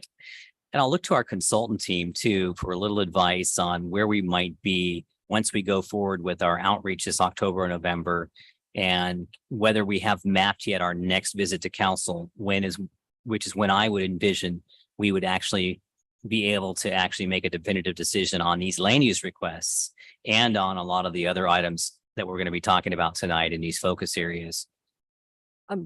Sure. Thank you, Phil. We will be putting together, based on the input, a suggested land use plan to the council to say, this looks good, move forward with it, incorporate this into the general plan, analyze the impacts in the environmental impact report, and come back through the hearing process. We are looking for that preferred land use alternative to come to the council December, January or so. So by January, there should be a good idea as to what the recommendation is for properties that have requested general plan amendments. Thank you. All right, so yes. Further, on that. So if a property owner wants to clarify how they see their property or request being consistent with the suggested evaluation parameters, how should they best advocate for their interests? So first of all, they can actually open a conversation with us. They already have done that, but they can continue doing that. And I think the questions that need to be, answered or asked are, do they have access to wastewater services? Do they have access to the road or be able to improve the road to be able to support what they want to do on their property? And is this consistent with sort of the general vision statement that we are looking at tonight? And is it compatible with the area that they're in? If they look at their property and say, hey, I'm in, this area that on one side of my street has a much higher density than what I have. I mean, does that all make sense? So I think they can kind of ask themselves those questions, and it's pretty easy to answer, but we can also assist with that. So my question actually is a process question. Would the property owner be best advised to look at this and then sit down with staff and discuss their proposal? Or should they come to in one of our community sessions of input, like say at Colony Days or some other place where we're out soliciting input? Or should they come to the council meeting in December or January when this comes back? Or should they send something in writing, or what mix of strategies should they pursue? And it's really all of the above. But most importantly, if they have an application already, we've probably already engaged with them, and we should continue engaging with them. If they don't have an application in and they feel they have a property that might meet these broad categories that could be of interest to the community that's not within one of our focus areas already, they should come into the city and approach us with an application, which is a free application, by the way. And all you got to do is fill out a form that's less than a paragraph. Actually, it's very simple. You can submit that to us. You can reach out to our planning team here at the city. You can start there, but you can also come to one of our open houses, one of our workshops that we're going to have in October, November, and you can come to our future hearings that we're going to have that follow that to continue to support what you want to do consistent with the general theme of where we're going. So I think it's really stay involved. We're here every day of the week. You can always reach out to myself, Bill Dunsmore, Kelly, our senior planner, our other staff. We're here every day to help you through anything like this. So thank you, Director. Well, you already alluded to this, but it doesn't matter for this land use change request. It's just for our information where it says inside focus area, yes or no. You still are evaluating all properties listed on correct. here. That's not a yes or no, you're out. That's a yes or no. They're already in a focus area, or no, they're not in the focus area, but it doesn't matter whether they're in a focus area or not, whether we'll consider their update. We just have some specific focus areas that need extra attention that we're going to guide you through here in a few minutes. Then we'll talk about those different themes, because those focus areas are what support sort of our general plan vision and guiding statements. Thank you for your clarification. Okay, so let's move on to Laura, if you could put up the chart that we're going to for 3 and 4, and I would actually like to ask our city manager, because while it's, we appreciate having these numbers, we also know that they really are not terribly meaningful, and we're not going to be making decisions upon these numbers per se. We want to be driving our own future. And I think that even number 4, providing input on potential strategies to attract and support the additional jobs that we have here, number 4, A and B, that I think will be better answered further in the land use discussion. But I would like to ask our city manager, maybe you could comment on these numbers. And sure. Thank how you, we Mayor. get And I there. know there's some of the council members have had energy behind some of these numbers, and this is kind of goes back to the HIP discussion. Who came up with these numbers? What do they mean? Well, you can see state and slow cog numbers. We actually added that to the top of the graph. These aren't staff numbers. And we wrestled with whether to include this chart. Was it helpful? And I really would want to encourage the council in your next hour and 15 minutes to have more substantive discussions on the 12 focus areas and some. The point of this was to show you what other agencies are saying as to how you grow if you don't change or manage that through your general plan. And so that's what we wanted to show you. It's ridiculous to think that we'll have 4 people per unit when we're at 2.4 and dropping. But that's what they think. And so we just showed this to you as an illustrative example.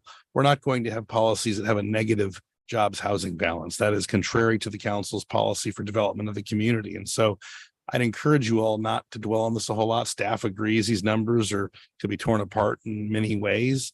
It was simply to illustrate what 2 agencies in a combination of data analysis are showing you. And then these 2 questions, as we were putting all the questions together, they make sense here alone, but to be more efficient, you will address both of those, as the mayor said, as you work through the focus areas regarding, can these places be more acceptable, these places to large scale development, jobs, et cetera.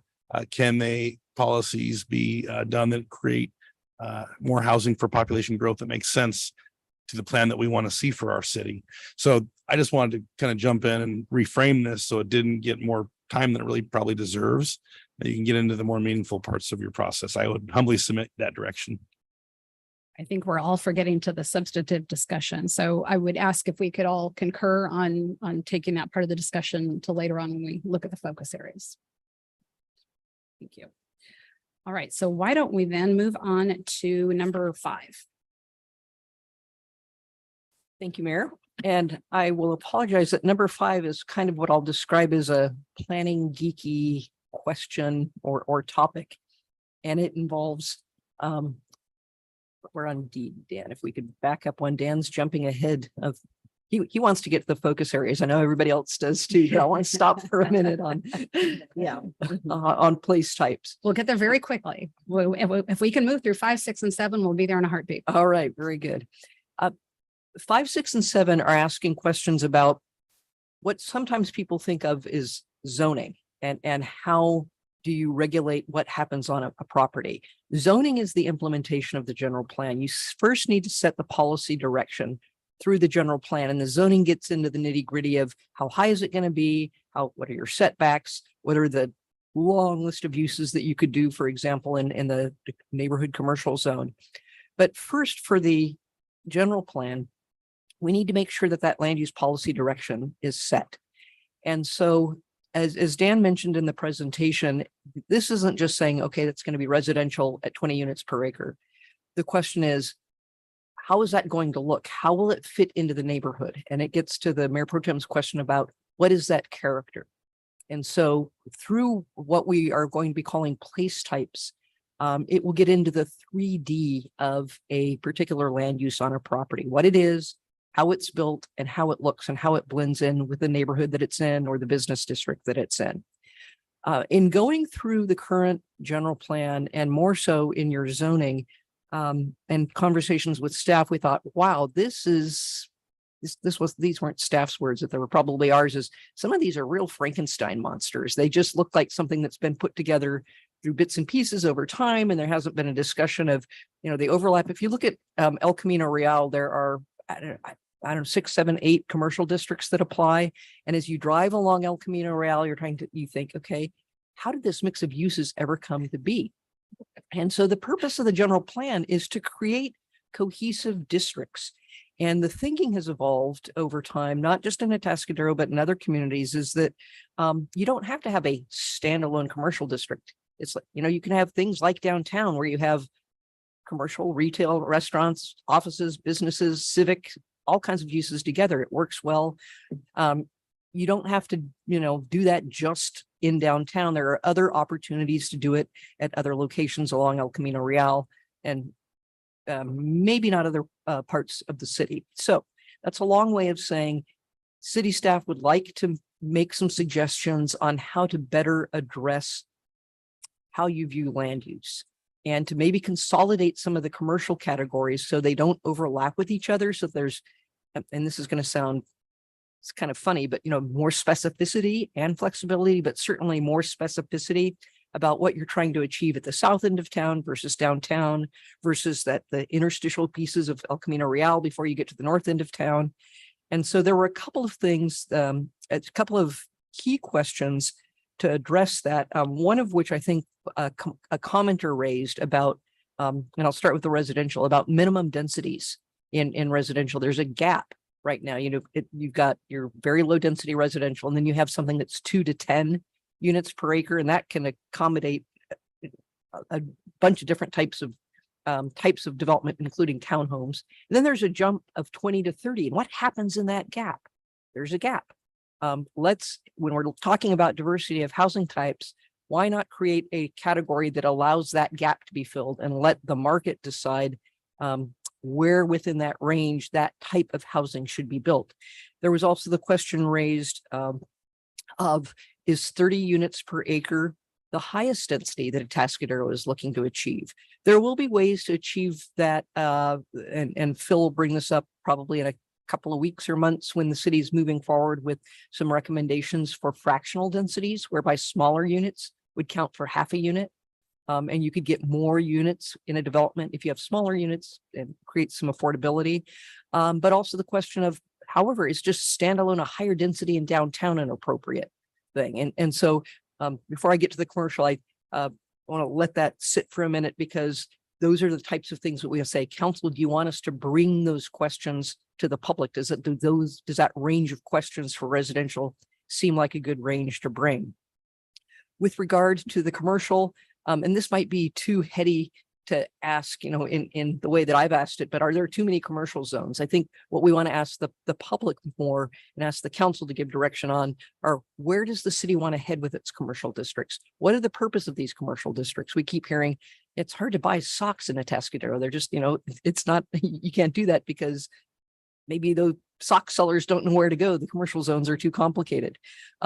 So should we do something to refine the commercial zones? And then we're going to get to a question about industrial zones when we get to place type 5, to focus area 5, I think. So broad question, do you want us to pursue some of these higher densities, for residential, a mid-range density?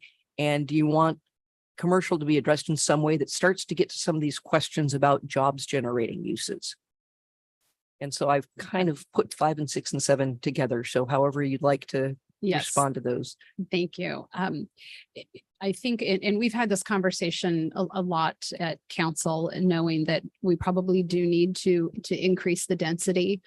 And it's something that is very important to take to the public, because we will all get comments that, yeah, we need more housing, we need more density. And then we have other people that say, no, like, they think the beautiful building across the street from us is too big. And I would disagree. That's my personal preference.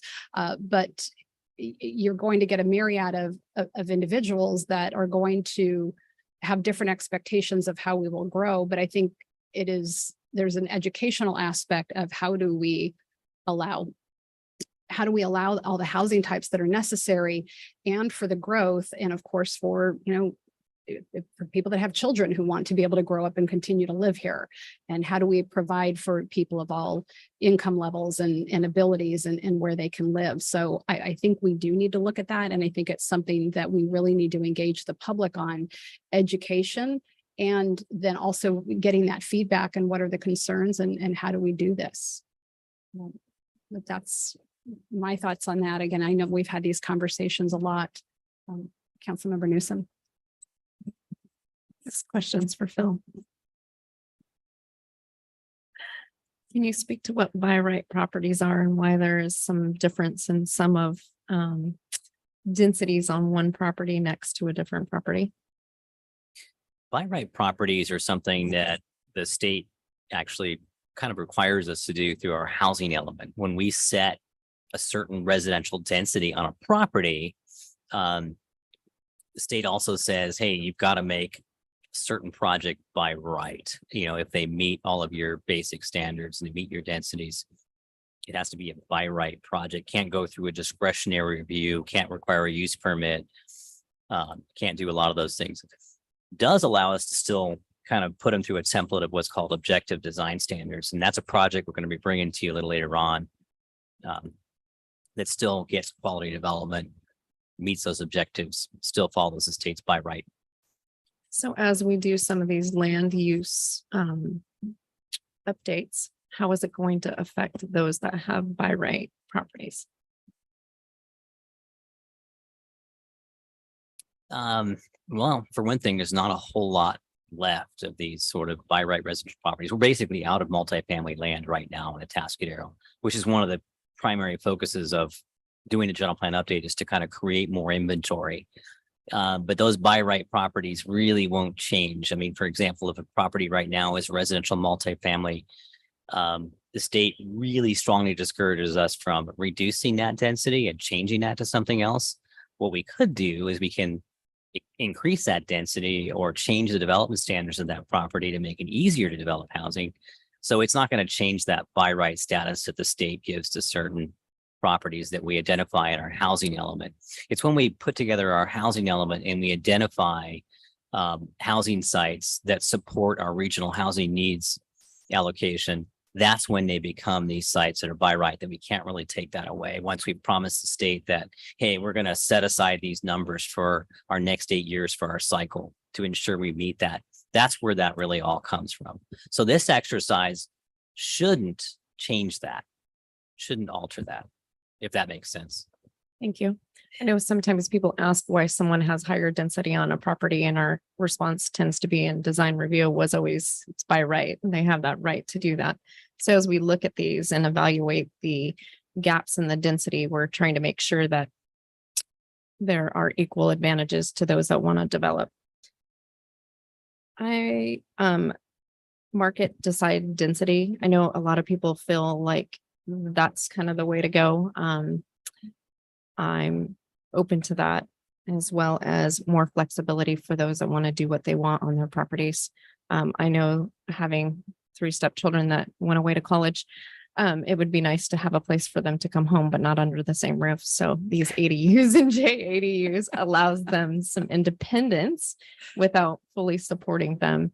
So I'm open to more properties that allow for our extended families to stay close to one another. Councilmember Borbo. Yes, thank you. You have numerous, about 8 different place type sort of things, and I'm open to you looking at all of those, especially to perhaps consolidate the number of different types of commercial zoning that we have. But answering any of those would kind of get into the focus area questions, where I think the bulk of our questions and suggestions might apply. But in terms of number 5, your action for council, you say, should the maximum density be increased, et cetera. One of the questions I have, I've seen it asked or suggested in some of these emails we received, and that is build to form rather than to use.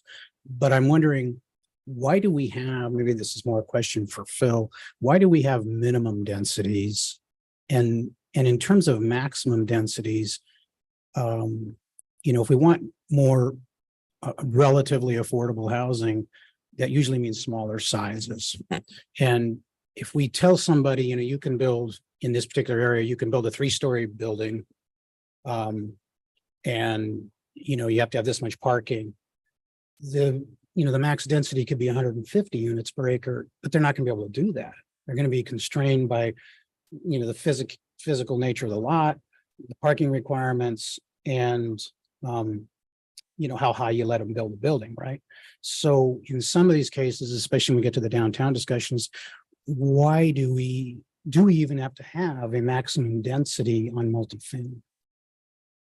You pose a great question. Actually, it really comes down to form. That is really the restriction of density, building height, setbacks, your parking, the standards you put in place for outdoor open space areas, which are play areas and all that. Those are the things that really nail down density. So if we told someone you could do anything you wanted to, but you can only do 3 stories and you have to have X number of parking spaces per unit, you're going to cap out on a property in Atascadero at about 25 to 30 units per acre, unless you've got really tiny units, which is something that we'll be looking at later on with our fractional density.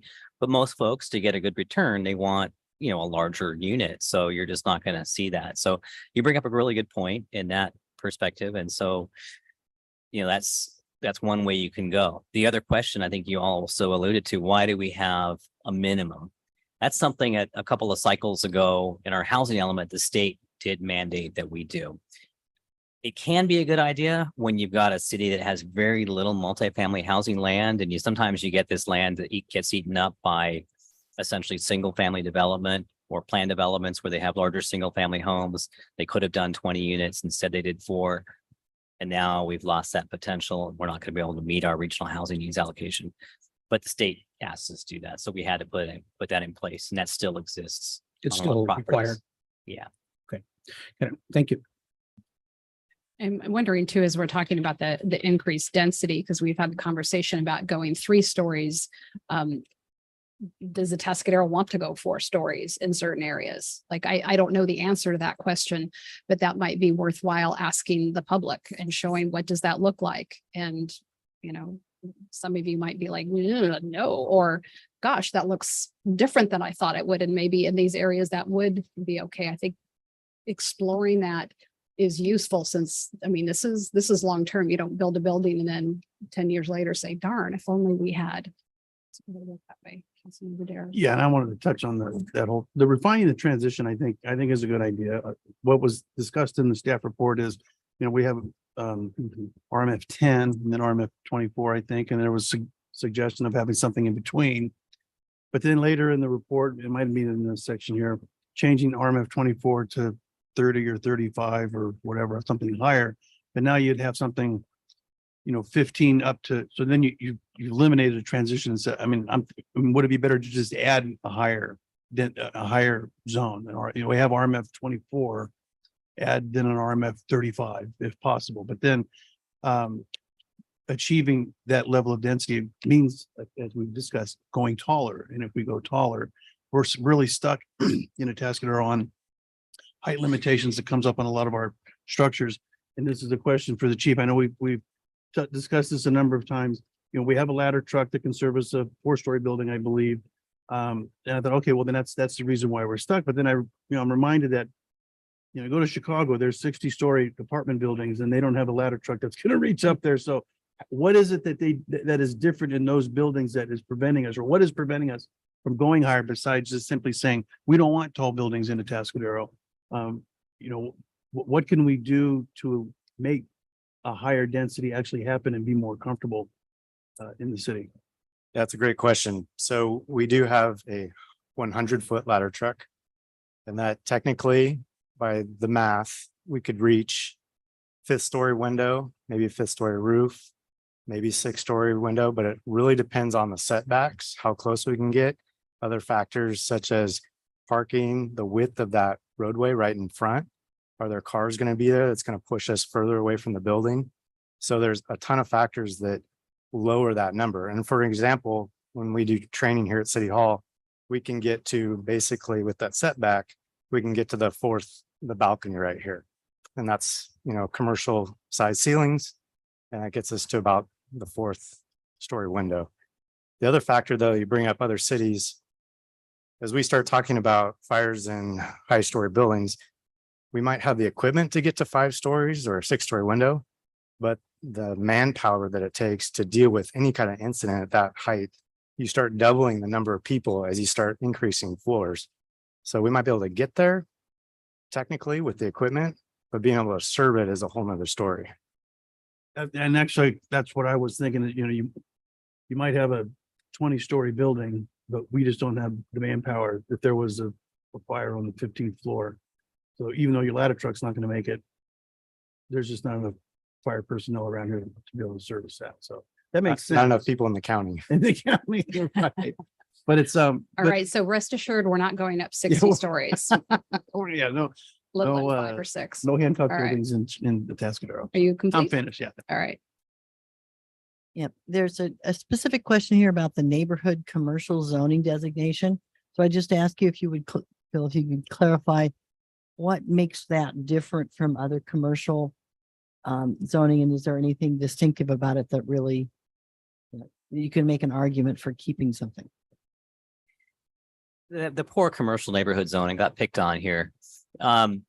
Really, what this kind of exemplifies is we've got 5 different sort of divisions under what's called general retail on our general plan. We have a commercial professional, we have a commercial tourist, we have a commercial service zone, we have that commercial neighborhood zone, we have a commercial retail zone. So I think what we're trying to say is all these kind of districts, they overlap, they all have kind of a specific pattern to them. Some of them aren't doing for us today what we want them to do. The neighborhood zone is probably the one that's the most restrictive in terms of what can occur there. And it's kind of mixed in sort of these neighborhood nodes, and it doesn't allow for a whole lot. So, you know, should it be just general retail? We allow general retail, but we don't allow something like service commercial, which is more light industrial. So it needs refinement, but it really points to the picture that all the commercial districts that are under that general retail land use designation need refinement so that we can focus our high-end jobs, we can focus our industry, we can focus our retail in those kinds of categories instead of kind of blending various things together. With that guidance, would encourage you to continue to try to simplify and modernize our commercial zoning designations reflective of the way that retail is evolving. And also to pay attention to making sure as we do that, that we still have the protections in place so that usages that don't belong in the middle of residential neighborhoods or next to daycare centers don't end up there.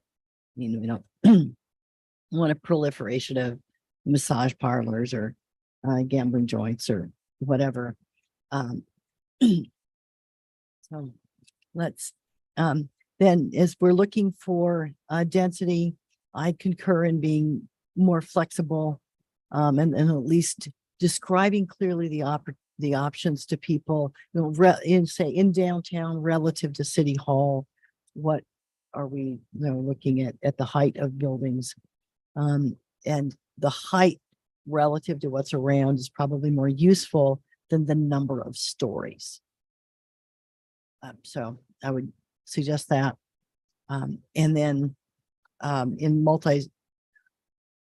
as we're looking at multifamily zoning, one thing to think about is we're now in the SB 9 environment.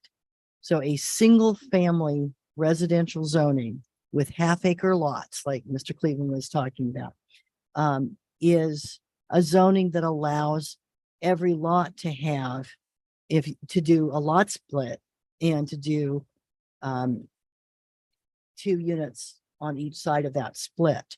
So you're the functional maximum of a single family zoning in this environment is 8 units per acre. Am I right in understanding that? If you did an SB 9 lot split and put a house and an ADU on each side. Oh, if you had a half-acre minimum lot size on that acre, I think is what you're saying. So if you already had that split, so basically each single family parcel could potentially have 4 units on it, which would be a primary unit, an accessory unit, and then 2 urban dwelling units, for example, after an urban lot split. So right, and if you started out with half an acre, then we would, I mean, that'd be pretty dense, but yeah, but you functionally, the property owners can already by right move up to possibly something of that. With a lot of constraints around, is it in areas that are supported by the sewer system, you know, and those kinds of constraints that we've placed. So as you're looking at what are the ways that the density in one area relates to the density in neighboring areas to have it make sense, the transitional type issues.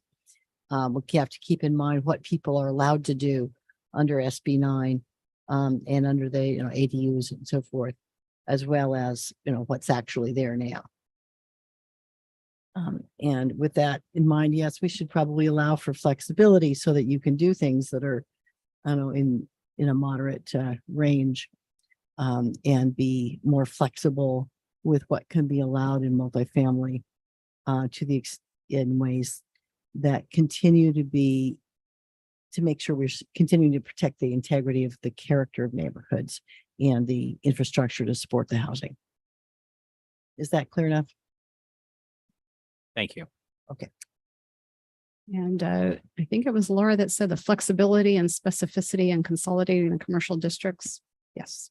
All right. Let's move on to the focus areas. Thank you. City staff, working with the consultant team and based on all the input that we've received to date, has established or proposes to establish 12 focus areas. And this is just for a matter of study. It's not that they'll become focus areas in the general plan, but it just helps us narrow down the discussion for particular areas all along, well, not all along, but primarily along El Camino Real, recognizing that other parts of the city are well established as residential neighborhoods. What we'd like to do is to tag team discussion of these focus areas.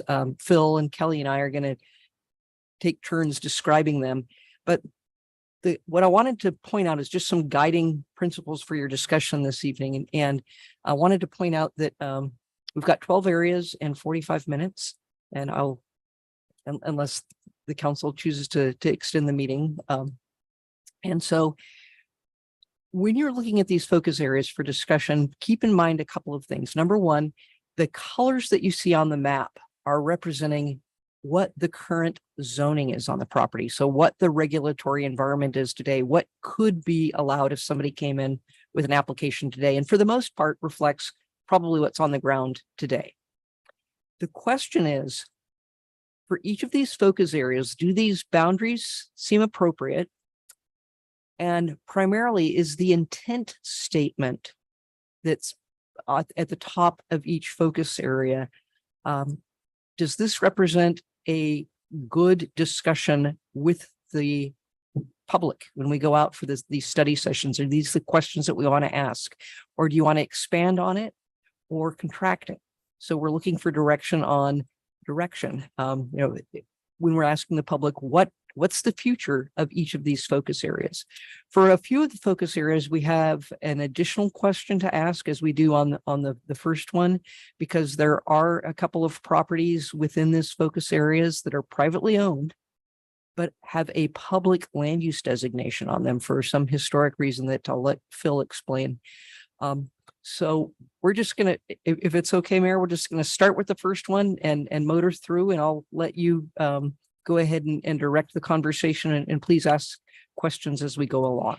I think that's perfect, Laura, and really say, like, here's the intent statement, here's the focus area boundaries, and unless there's not a second or the third question, I'm going to kind of ask my counsel, like, yep, yay, nay.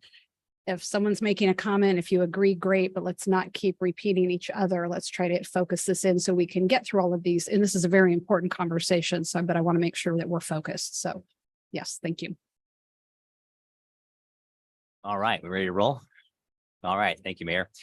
First of all, let me familiarize you with this particular location. This is at the north end of the city.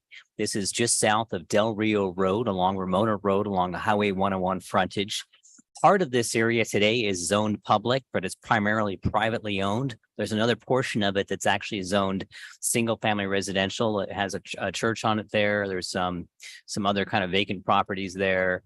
And this is focus area number one. We're going to generally run north to south with these. The intent of this particular focus area is to look at a potential for light industrial and business park, things that serve more of a commercial nature because of their freeway access and their freeway frontage, the freeway noise exposure, not a great location for housing. So what we're looking for is council's direction on that general intent statement and the general boundaries of this area without getting too specific. And for the public's edification, when we say light industrial, can you explain what that is? Because Absolutely. industrial has Yes. a sense that isn't what we mean. Industrial has a connotation that there's a whole bunch of big chunks of concrete being broken up on site and there's dust toxic flying up in the chemicals air. and- Yeah, that's not what light industrial is. What light industrial is, actually a good example of it is where we go get coffee at Joe Bella Coffee, which I love their coffee. And that's a light industrial park. It's basically indoor land uses that have roll-up doors. There's offices. There might be some retail mixed in there. People might be selling wholesale goods and producing wholesale goods in a clean environment where you don't have outdoor storage and you don't have visual and aesthetics, but you generally have a professional working environment. And so this is similar to what we've approved over at across the road at Barrel Creek. Barrel Creek, Yeah. correct. Barrel Creek has light industrial, tourism and housing all mixed together. It all works, hopefully. Okay. So if we kind of just take a temperature, are we good with this direction that we're going to take this to the public? Okay. In general, I did have a question, just because this is the first one. Because the colors don't seem to match the guide. It looks like the green stuff is open space. But you're looking here, and the question is create a light industrial and business park zone from the public district, which is only the bluish, purplish properties. But those green ones, you're asking for about them too. We are, and the green ones aren't open space. They are single family residential rural estates. But when you see any of these maps, we may include a couple of different districts, but we're talking about the entire area outlined in black. In this case, only a portion of it is zoned public. The rest of it's residential. Okay, I'm okay with looking at this the way you described, although I would imagine that people in Apple Colony or whatever might have concerns about that over whatever comes over their back fence. So they would, and in this part of the process, as you go forward looking at this sort of thing, when you have a specific neighborhood that would be affected, are they going to get special notification? Because it's not like a normal development where you're going to, put a yellow stake in the ground and say, hey, this property's being considered for XYZ project. This is more a generic, this area is being considered for rezoning. Do we notify neighborhoods? Yes. Okay. And in this particular case, because we're talking about it in general nature, we're not doing specific notification of neighborhoods. And because this is a citywide project, we're not doing that as well. Now, today, there are certain uses allowed in that public zone that would probably be really similar to what we're talking about. Kind of a light industrial nature anyway. For example, the Woods Humane Society is approved to do, a kennel in operation there. There's some other things that are similar to that are already occurring in that zone adjacent to Apple Valley. And it would probably shift to be something along a very similar lines, just a little more wide range. Yeah. Okay. Thank you. I'm good with it. I think we've got consensus to move forward then. A comment as we move forward, there are several of these that are things where we're looking at industrial or business usages. What I'm going to want to know collectively and for each one of these uses, what is the jobs potential that we're looking at by the conversion of this site?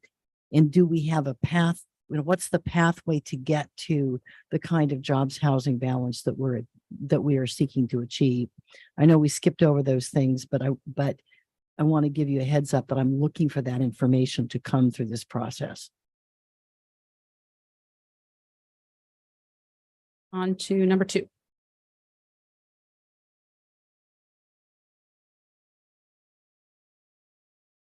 Kelly, I think you're number 2. Thank you. Yes. So number 2 is kind of our Del Rio intersection zone with El Camino Real.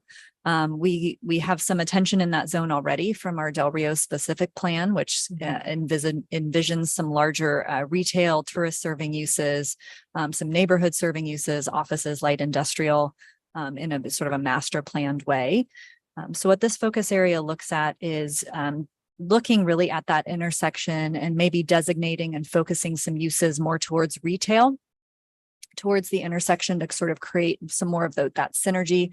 Right now, I think the old outlet malls is zoned commercial park, which doesn't really speak to the uses that are out there. And there might be some additional properties to the south of that could accommodate some more of those retail style uses mixed in with perhaps some mixed use residential on the top.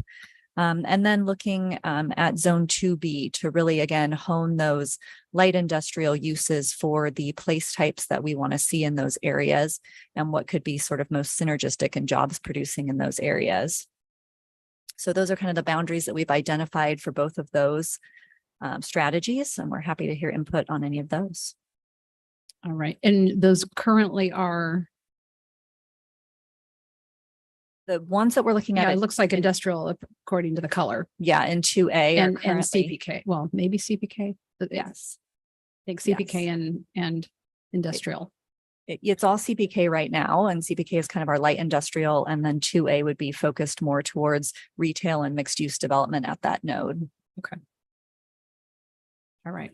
So again, do we think this is a good idea for staff to be taking out to the public during this process? I'm getting the head nods. I get a squint from Charles. Yeah.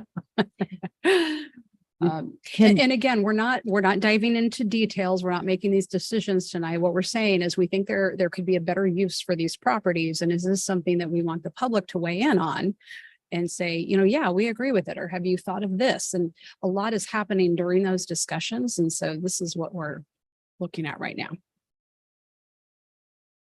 Councilmember Newsom, followed by Mayor Pro Tem Funk.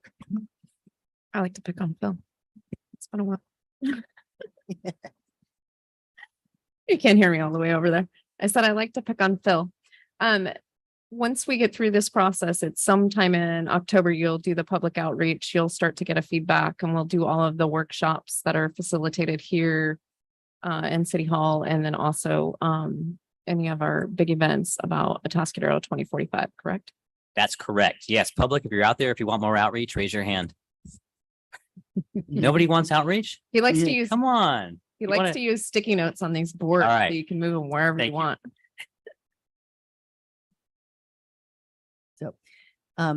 First of all, if somebody has like, a church in the area that we were talking about in the last one, or some other usage here, they would be able to continue to have that as a non-conforming use if they're already established in that use until such time as that changed, right? Well, we also have the choice when we change a land use designation to put whatever we want in that land use designation. So if there's several land uses in there that seem to fit and seem to work that we want to continue in the future, they're added. And in the case of churches, or actually we're better off calling them religious facilities. Yeah. They fit in a lot of different districts. And so they're allowed or conditionally allowed in a lot of districts, residential districts, commercial districts, industrial districts. So in that case, it may not matter. Okay. They may not become non-conforming, in other words. And then are restaurants reasonably flexible to accommodate in a variety of districts as well? Yes, we like to have food everywhere. Good. I like to eat too. I'm sorry, the Mayor Pro Tem Funk's question prompted a thought of mine and a question that would apply to all of these things. When we rezone something and change the allowable uses, if you're upzoning so somebody can do more with that, that's usually going to be okay with the property owner. If you go from residential suburban to multifamily, they can build more, sell more, whatever. My concern is when we change something to industrial from, let's say, commercial park, I'm always concerned that when we change a use in terms of what we're telling a current property owner, that, we might be changing what their reasonable expectation is, what they were going to be allowed to build. So if I had commercial park and I was thinking down the road, I was going to do that, would changing it to industrial, light industrial, preclude me from doing what I originally planned to do? Because I'm always concerned about taking away somebody's pre-existing right. We would hope by through this process, we wouldn't take away anybody's land use rights at all. But especially in that kind of scenario, light industrial, commercial park, industrial, they allow basically all the same uses. It might be another thing to examine. They're all very similar.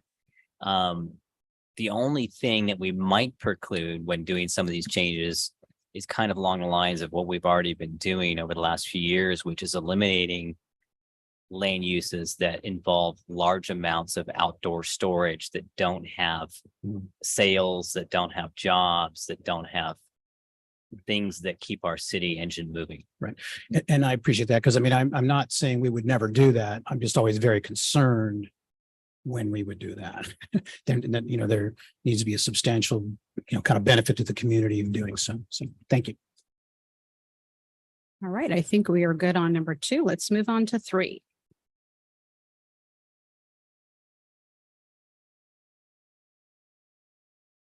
So focus area 3 is actually directly across El Camino from where we just were at focus area 2. It's up by the Del Rio intersection. So this is that area I think we've alluded to a couple times that has some large lot single family directly adjacent to El Camino Real. Obviously, we have traffic capacity along El Camino Real. We also have sewer. And so it makes sense to look at this area and see if there could be some higher density residential added in. That doesn't mean that the whole boundary would necessarily go immediately to, RMF 30 or our highest density. It means that we would kind of look at this area and see if there was an opportunity to increase some of the density, especially as you get closer to El Camino Real, and then transition out to the existing more rural residential areas that don't have the services to have higher density residential. So this zone goes towards the behind those properties, of which Emerald Ridge, and Peter Laughlin spoke about one of those properties, which is in this in this area of focus. Touching the Del Rio Ranch property and the Del Rio specific plan, and then coming down to San Anselmo behind some of those deeper commercial properties. Right. Looking like something feasible we'd want to take out to the public, but I think Councilmember Borbo is going to want to delve into this. Curiosity or question on this about the boundaries, since we're asked to look at in each case at the boundaries. La Uva Lane, which is cul-de-sac shown there, has fairly new, well, by new in the last 20 years or so, residences on there. We right around San Anselmo, you have like the auction place there. That seems perfect for what you're talking about, or to consider that. But I'm concerned about, and then the properties, that back up behind Emerald Ridge seems a natural place to transition to between high density and, lower density.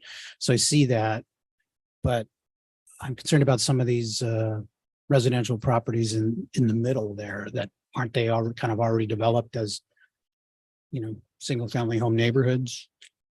They are developed a lot, and a lot of our analysis will rest on existing lot size as to what the appropriate new zoning might be.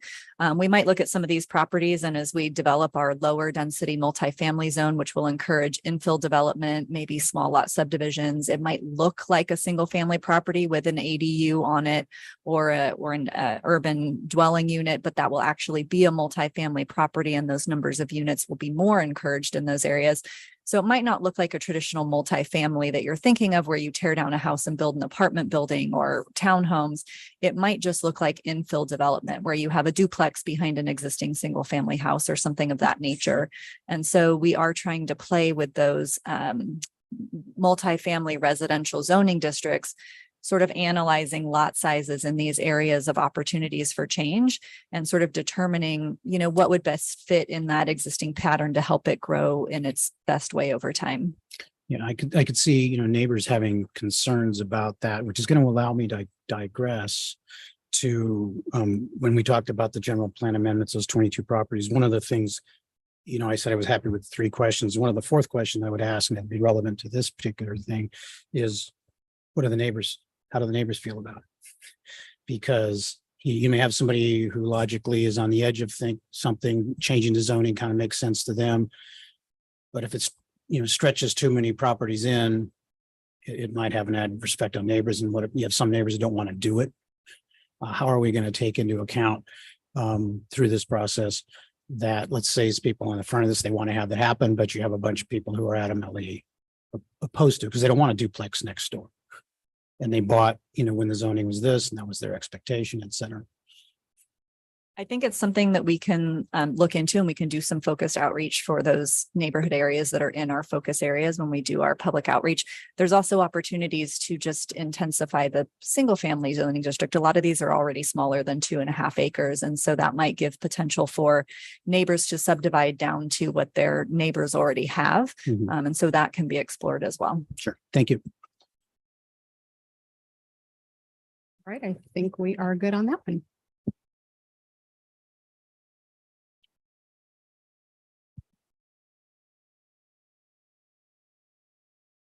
Now we're looking at the area that's San Anselmo, El Camino Real, Highway 101, and across the freeway there all the way to Monterey Road. This is a really interesting area because it's a commercial node. It's one of these areas that we call a commercial node because it has an intersection with 101 and El Camino Real that goes all the way through. This is In-N-Out Burger restaurant, which is fine. We're not saying there's an issue there. This is the area where there's a couple gas stations on that west side. This is really, those are included because we're just kind of looking at that area, but really this is a discussion about the Kmart parcel. This is a discussion about where 777 auctions is. This is a discussion about the areas that surround that are vacant. It's all zone commercial right now, retail, not being proposed to really change, but could it be something that we look at a little differently? As we have now a big retail node developing at Del Rio, we have a big one already existing south of here.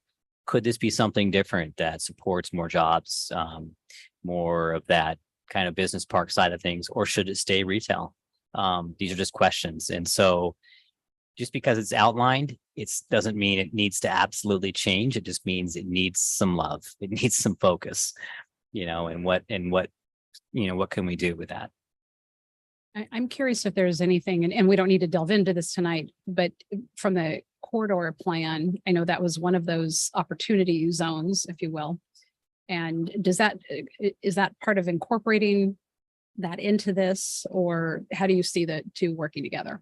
It certainly could be, because the corridor plan looked at the Kmart site and it looked at intensifying that site with a mix of land uses. And that certainly could be an opportunity to do that here.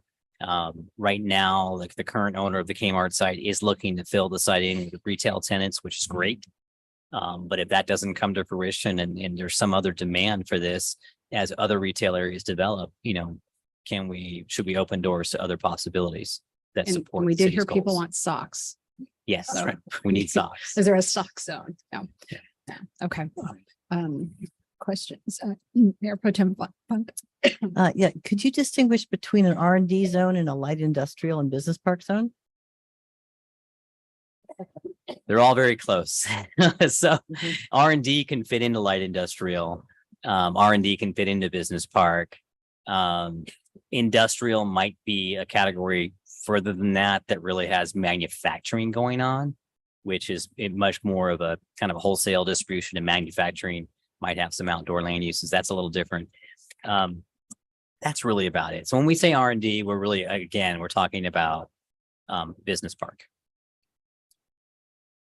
And would commercial, if they were able to land commercial tenants for that Kmart space and keep developing in that, give us a place to buy our socks, or move Trader Joe's or whatever, you can steal some other good real retailer. Would that still be allowed under this R&D designation? That is entirely up to us as a community, because we can create whatever we want in a district. When we think of a new general plan, we can create a land use designation that allows both for all. So that is completely optional. We don't have to keep ourselves in a box. So I think that's open at this point. And so is this area open to, what should we do with it? We just basically, as staff, as a consultant team, and from our public feedback, this area is it working to the best possible that it can today? We don't think it is. No. I think we can all agree on that. Yeah. But so allowing for a greater range of possibilities in this site is something that I concur with. Eliminating the opportunities to do any of the entertainment or commercial or retailing type opportunities, I would not be thrilled about.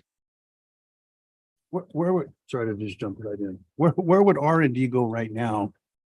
In what of our zones would that be appropriate in? Commercial park. Just commercial park, not industrial or light industrial. It could actually be allowed industrial, because an industrial zone allows for a big building with roll up doors and you can put offices in it. So it still would be allowed in that zone.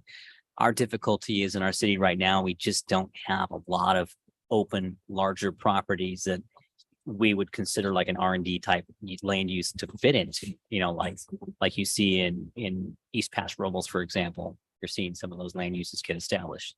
We just don't have the room, and we're trying to look for room. Where can these fit without the opportunity to annex and expand our community? We've got to be creative, and we've got to preserve what commercial land that we have for inventory for the future for those things. Thank you. We come back to Mayor Pro Tem because I think she Yeah, cut thank short. you. Yeah. My one other comment was that I'm interested in and okay with exploring additional high density residential and mixed use opportunities east of El Camino, with particular mindfulness again of, can we get the residential density in the area needed to support the commercial development we would like to see at that particular node? Other input, or she got yours? Yep. Well, I had a question along those lines because you talked about the commercial, the R&D. It looks like it's all commercial zone, although there are existing condos and other residences in this area. But then here you're mentioning additional higher density residential. I wasn't sure where that fit into the picture, although is what Mayor Pro Tem Funk mentioned what you're talking about?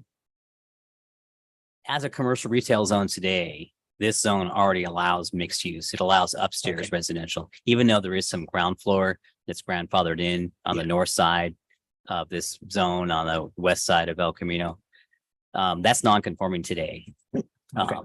So that's kind of what we're talking about. Could it be mixed use, or could it be something around the periphery? Could it be upstairs? Well, and I just wanted to hop in. This is our existing zoning today. So in our focus areas, we're going to be looking at, should we be changing that? Are there other ways to zone it that helps us create synergy or interaction to get the typology and the places that we want to support? I was just curious about the additional higher density residential. The last question I had on this is, you show all of this essentially zone commercial, except for the one parcel on the west side, which actually is parcel number 9 on the general plan amendment requests. And so you included that as a natural fit in this area, or why did you? It's a natural fit because it's at an intersection there of Monterey and San Anselmo, and it is a request. And so it's adjacent to all of these other commercial uses. It would be unusual actually if that was residential. I will say though, we'll add that's probably a really difficult property to develop. It has a very deep swale across it. So it's got its challenges either way. Thank you. All right, let's move on to number 5.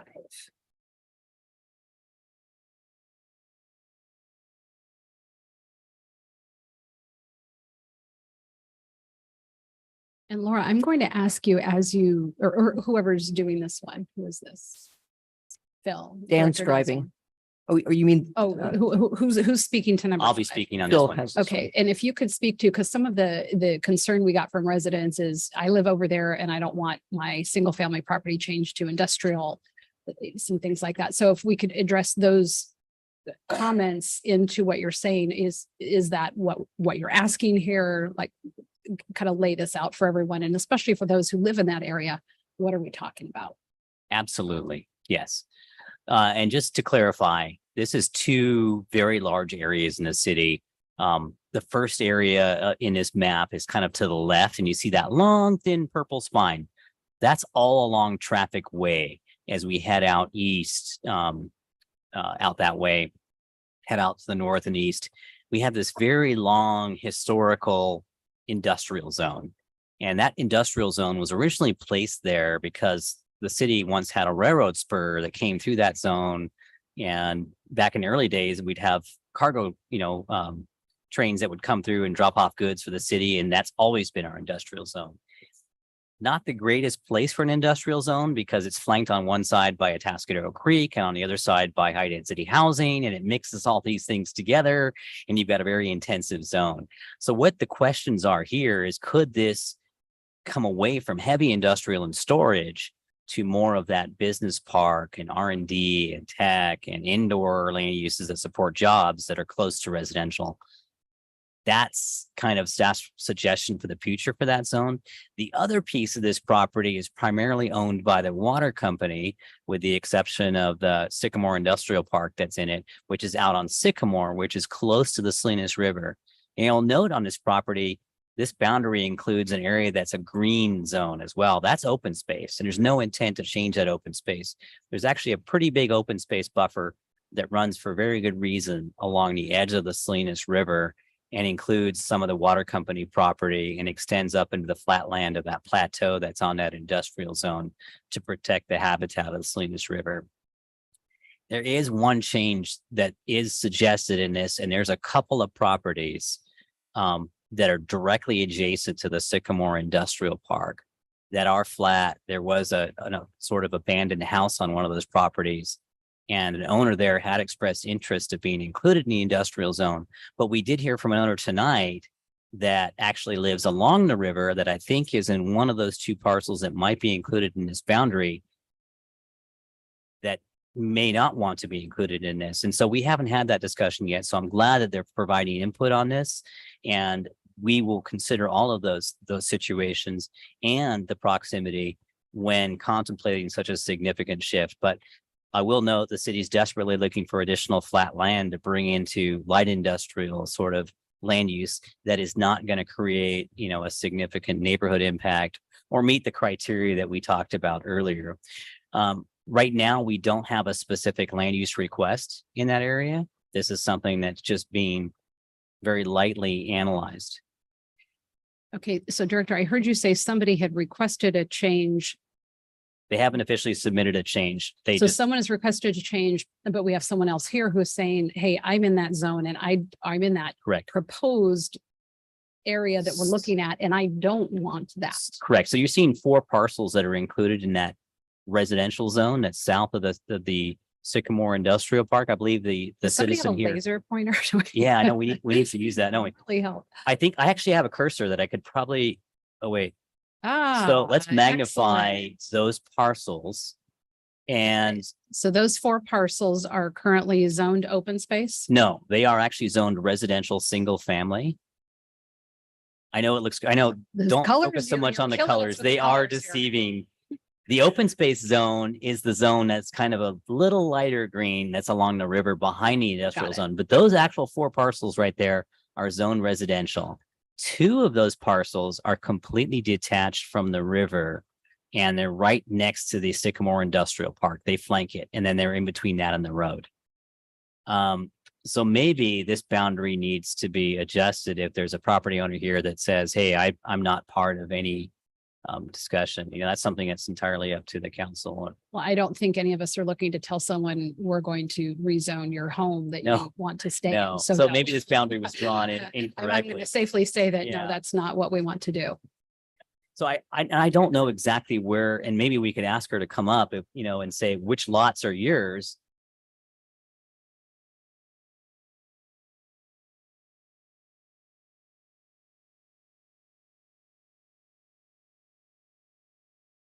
So which 3, the ones in the green, the light green, or in the purple? Okay. The left. Okay. Yep. Yeah, the 3 large ones. Okay.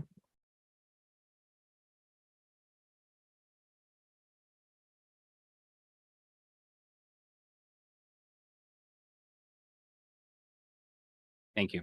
So I say we can So kind Phil, of move that the- line. Properties to the south are where this, you have a boundary here.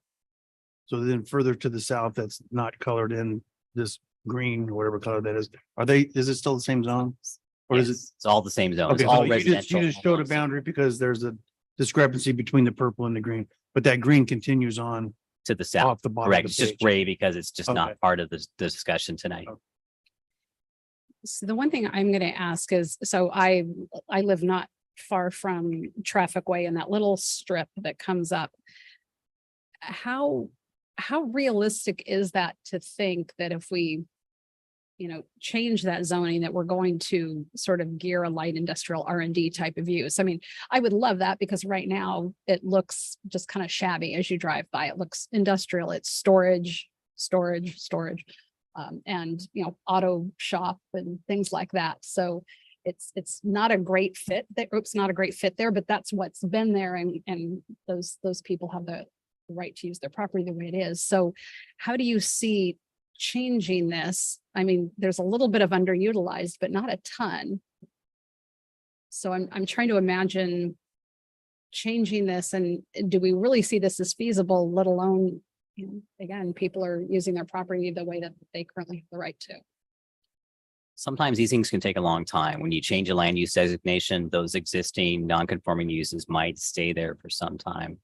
So we would have to think of, what's best for that area. And we can put a land use pattern in there that might incentivize them to redevelop.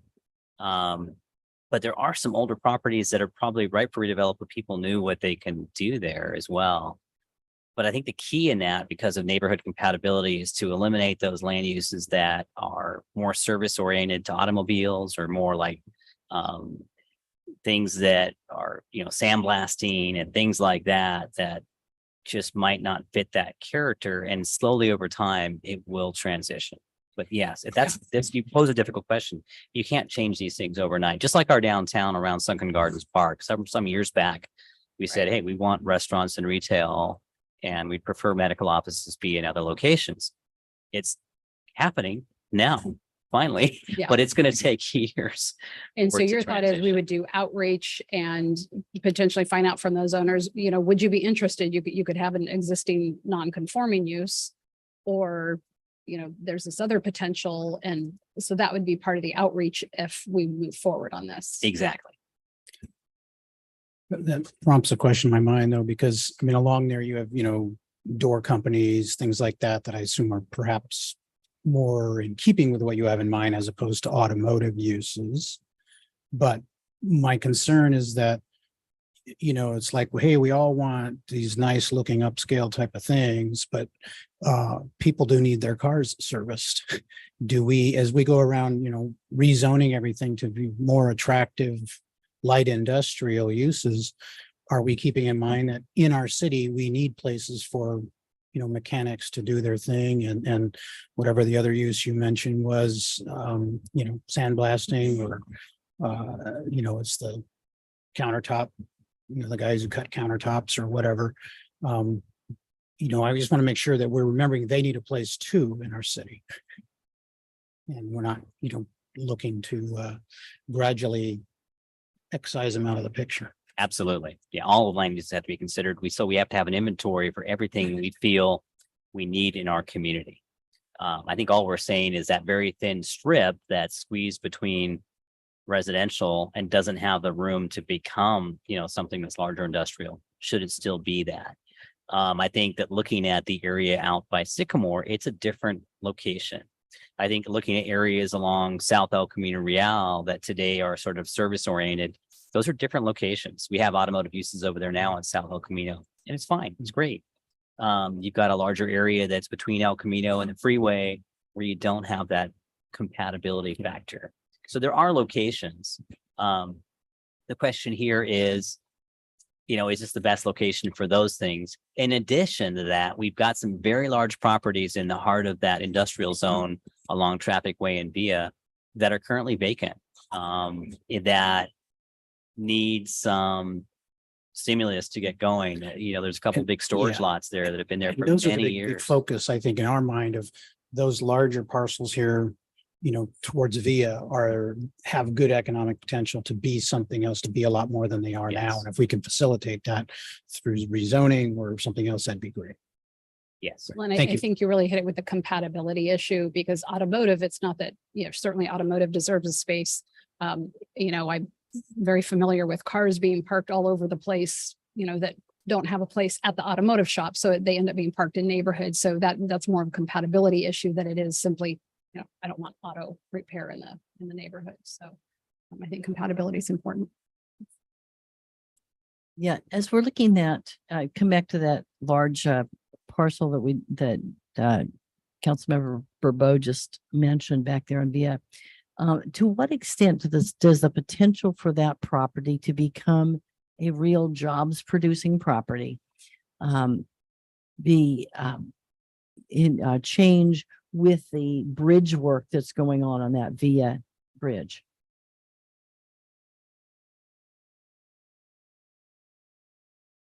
Interesting question. I wonder if our public works director should weigh in on that. It does. I mean, that bridge is getting realigned. The road capacity is going to go up.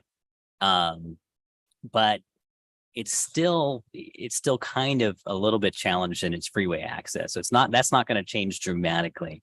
It is going to enhance its ability to access Highway 41 a little bit for larger trucks, larger vehicles. But the reality there was it's replacement of outdated infrastructure and it's a realignment to make it safer. But yeah, I suppose it could contribute to helping that out. Any thoughts on that, Nick? I think it would. I mean, that bridge is gonna have both stop signs removed on each side. It's gonna be, the geometrics are gonna be curved, so it'll be fit in better in that transition within Sonata. So that's Via, it goes to Ensenada, then it's Mercedes. But we kind of look at that as kind of a direct connection from Highway 41 to Traffic Way to that industrial area. So I think it would be really prime for allowing a shortcut that way. Otherwise, they have to go down to Capistrano and cut across the Traffic Way or even El Camino. So this is a bit of a shortcut. Yeah, okay.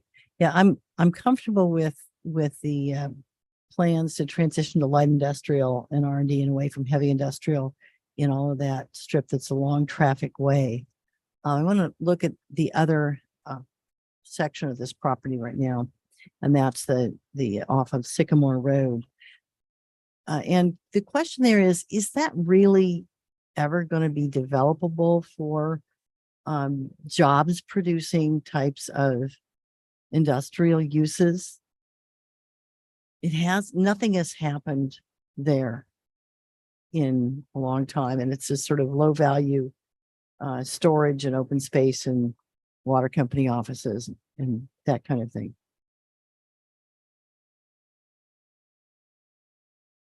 That's a good conversation to have with the water company to see what flexibility they have with their yard there, to see what future opportunities might be there. And that detailed conversation hasn't happened recently.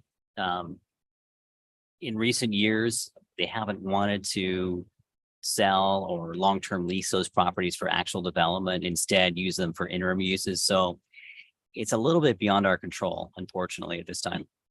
Yeah, I think a couple of points with that. One is that as we are looking for where is the job generating potential in our community to help us balance the financials and have a fiscally sustainable city going forward, I think we are unwise to rely on these properties, and just without having that real conversation and understanding, can you get to where you need to go to make this attractive? The access, those issues for those properties.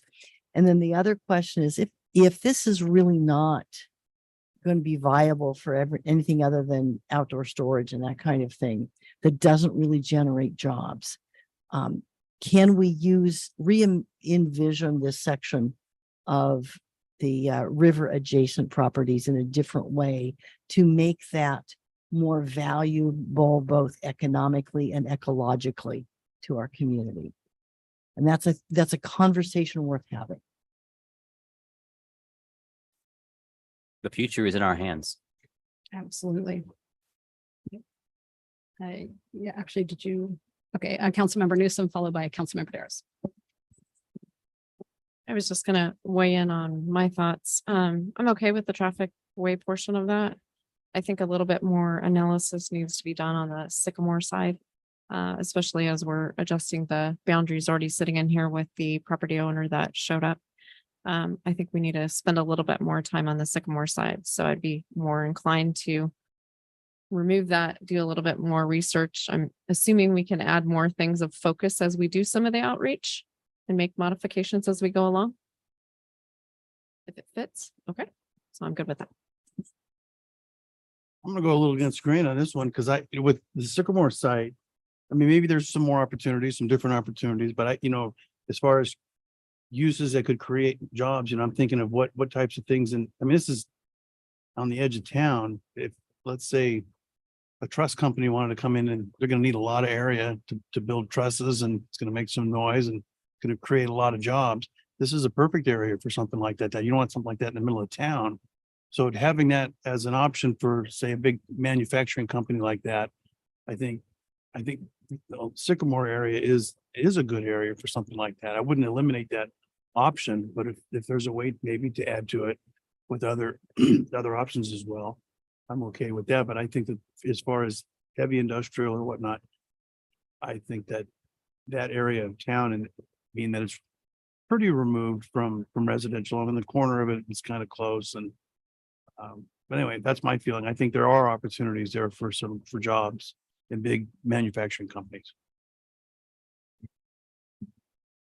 So what I think we're really hearing is that we have a lot of ideas on what could potentially or not potentially go there. So I don't think it hurts to continue down this path, obviously taking out the 3 properties, making sure that whatever we are looking at, that there's appropriate transition with residential and whatever could come. But this is, I think, a conversation worth having. As you can see, we're not completely, united on what could be best there, but our desire is to let's take this to you and see what all of you think. So I think it's worth a conversation worth having. City Manager, did you have? No. Okay. Let's move on to number 5. We're going a little slow here. I think 6 and 7 should probably be pretty quick, but And We're on just 26. back up on we 5. were just on 5. Yes. Just to conclude 5, that's exactly the type of direction that we need. Now we have several questions that we can take and options to take forward to the public. And that's what the Beautiful. alternatives process will be about, is nobody's quite sure. Please share your ideas. Excellent. Downtown, on the other hand, area 6, great momentum and a clear Yes. path forward. And so the questions with regards to downtown are fairly limited.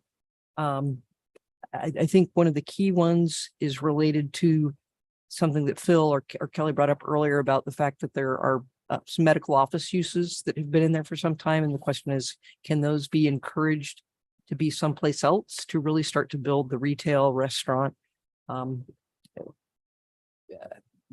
beyond 5 o'clock base for downtown?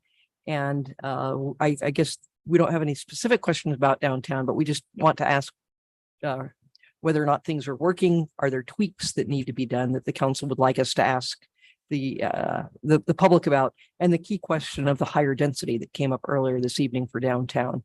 Those are the questions that we're recommending be brought forward to the public. And I think we would agree with those questions. I think every member of the public you talk to will say, yes, around Sunken Gardens, we would like to see, different uses. And we have made strides to move in that direction. And to, we're kind of in that maybe incentivizing phase, and we're seeing some of that start to work. So any specifics? I thought we would actually probably spend a lot of time talking about downtown. But again, we're not making decisions understand, tonight. but- We're saying that are things moving in a good direction? Is there something that we need to add or tweak as we go out to the public and getting their input? I So believe there is. And I mean, I've said earlier on in this process that I think we need to have a discussion about taller buildings downtown. And that would include, 4-story buildings. I think that's a critical piece of the discussion. It'd be interesting to know if the public has, strong reservations about that, because we are not going to get medical offices to leave downtown unless somebody can offer them enough money to go away, build somewhere else, hopefully like on Morrill Road. And that means it has to pencil out for whoever buys it. And then that is going to be driven by how much density they can have. But as we discussed earlier, it doesn't matter what number you put on density. It's how tall of a building you're going to let them build, how much parking are you going to require. So we don't need to get into the weeds of how high or how much parking or whatever. But we need to have a serious discussion about how high of a building or buildings are we going to allow in the downtown area. And for me, I want to be able to drive by and go, that's downtown. And we have it be very clear that this is a downtown urban core and it has people living in it, people who support restaurants and other sorts of things that we really want to see. And otherwise, if you don't have higher density downtown, you're not going to have restaurants downtown in the greater quantity that we would all like to see. So we don't need to get into specifics, but I think that's a very important part of the discussion, is how is the height, generally speaking, the height in downtown. absolutely. We feeling good about that? All right, let's move on. It's downtown. We agree. Okay. The Next focus area is focus area 7 along Morrow Road as it extends to the west. And this works in tandem with the prior question about downtown and creating a place where a medical office focus could be. And so that's one of the questions as part of the intent statement to encourage medical uses in the area. And then also to look at perhaps modifying density in the area, given the fact that there's capacity there, the circulation's good, other infrastructure is good, and there are connections into downtown and elsewhere that would benefit perhaps from greater densities. So that's the intent statement. And so do we like this intent statement and this focus area to go out to the public? Councilmember or Mayor Pro Tem Hughes. Yeah, I do think that this is an area where we should consider the mixed use development from a horizontal perspective, so that if we have R&D or commercial uses, that those might be on the front part of some pretty deep lots coming out of 41, particularly on the south side. And you might want to be able to allow for residential behind that. And that could work very nicely. And rather than having it be selectively cannibalized for residential on a spotty basis, allow that within individual lots. That was exactly going to be my comment. So just leave it at that. I think it's stuff we've been talking about all along, and we are all on board with that. Can I get a thumbs up from everyone? Yes, head nods. We're good to go. All right.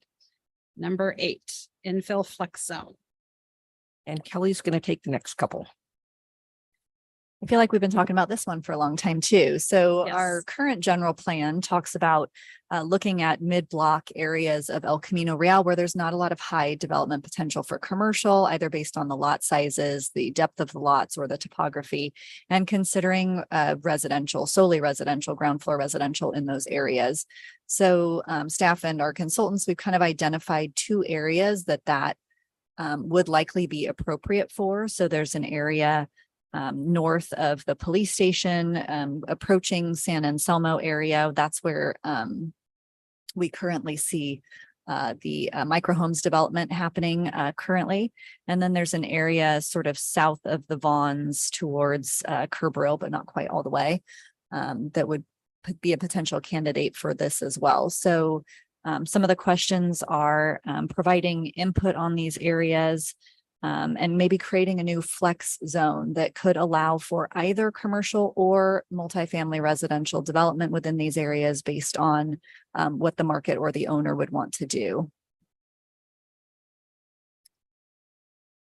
Councilmember Borba. Yes, a couple of concerns, because this has been one of the things, this is something I addressed back when they originally asked for input some months ago, was, it seems like every city in America has surplus commercial retail property because of people going to online buying things. So something has to change here, because we're never going to get, filling these lots with commercial retail. But, if you left it up to the property owners, developers would say, hey, multifamily, I'm going to build residential. I can make some money. I'm not going to be able to fill up a purely commercial thing. But I'm concerned about essentially then we would just be turning this all into residential. And what I'm looking for, and I see this in an infill and flex zone, is how do we encourage, I'll say, developers looking at something here and say, I'd like to build some multifamily housing here, is using this as an incentive for them doing something else we really need somewhere else. They build some medical offices on Morrill Road and they get transfer some development credits to here that allows them to do multifamily in this zone. Something that incentivizes, doesn't just say here, have at it, make it multifamily. But it, provides some encouragement to developers to do some other things that we consider high priority. Because I think what Councilmember Bourbeau is speaking to, this is a conversation we've been having for many years, and why we stopped a lot of or kind of put a pause on the switching of things along El Camino from commercial and just taking that, we can't get any commercial, we just need to do residential. And we said, wait a minute, we could be losing a lot of our commercial. We don't want to just keep flipping that. And suddenly we kind of have a little bit of a hodgepodge and a lot of residential that, as we all know, from a tax-based perspective, is very hard to support a city with simply residential, especially if you're giving up commercial. But it would be interesting to see what are the opportunities. And when you talk about flex zone, you know, what could that look like? Because I agree that just, you know, putting all high density residential in those swaths is probably not ideal, but you know, what is the flex? How do we see that, you know, like turning out in the end? And do we see it as, like, if we look at some of those opportunity zones in the corridor plan, where we look at connections between neighborhoods and some of the commercial areas, and, you know, could this be almost like the micro homes where they have sort of that community area, that upfront commercial when it gets finished? But how do we envision this kind of flex? And I think that is what we're exploring. So it could be just a zone that allows anybody to build multifamily, or keep their office if they have it there, or have a daycare center if that fits in really well with what's next door. Or it could be us saying, you know what, we want to reserve the frontage for some sort of commercial or live work or commercial appearing units and tenant spaces for those smaller scale retail establishments that don't necessarily need to be at a node, but we're going to let the rest of it go residential in the back. So we can determine what we want that to be as we look at those zones. I think some of our general plan amendment requests in the past along El Camino have been really large commercial properties that have mostly gone to multifamily residential. And so when we are looking at sort of developing these areas, we're looking to pre-identify areas that don't have those larger parcel potential. And so maybe would not be able to give us that high quality retail or sort of jobs centric uses that we're looking to focus elsewhere. And so we're looking to sort of take some of the pressure off of those larger commercial parcels at the nodes and make sure we hold on really tight to those for the types of development we want. And then allowing some of this lower quality based on parcel size infill to help create some of that synergy that I think a lot of our public comment that came in prior to the meeting talked about needing people living close in order to support the types of retail that we're looking for.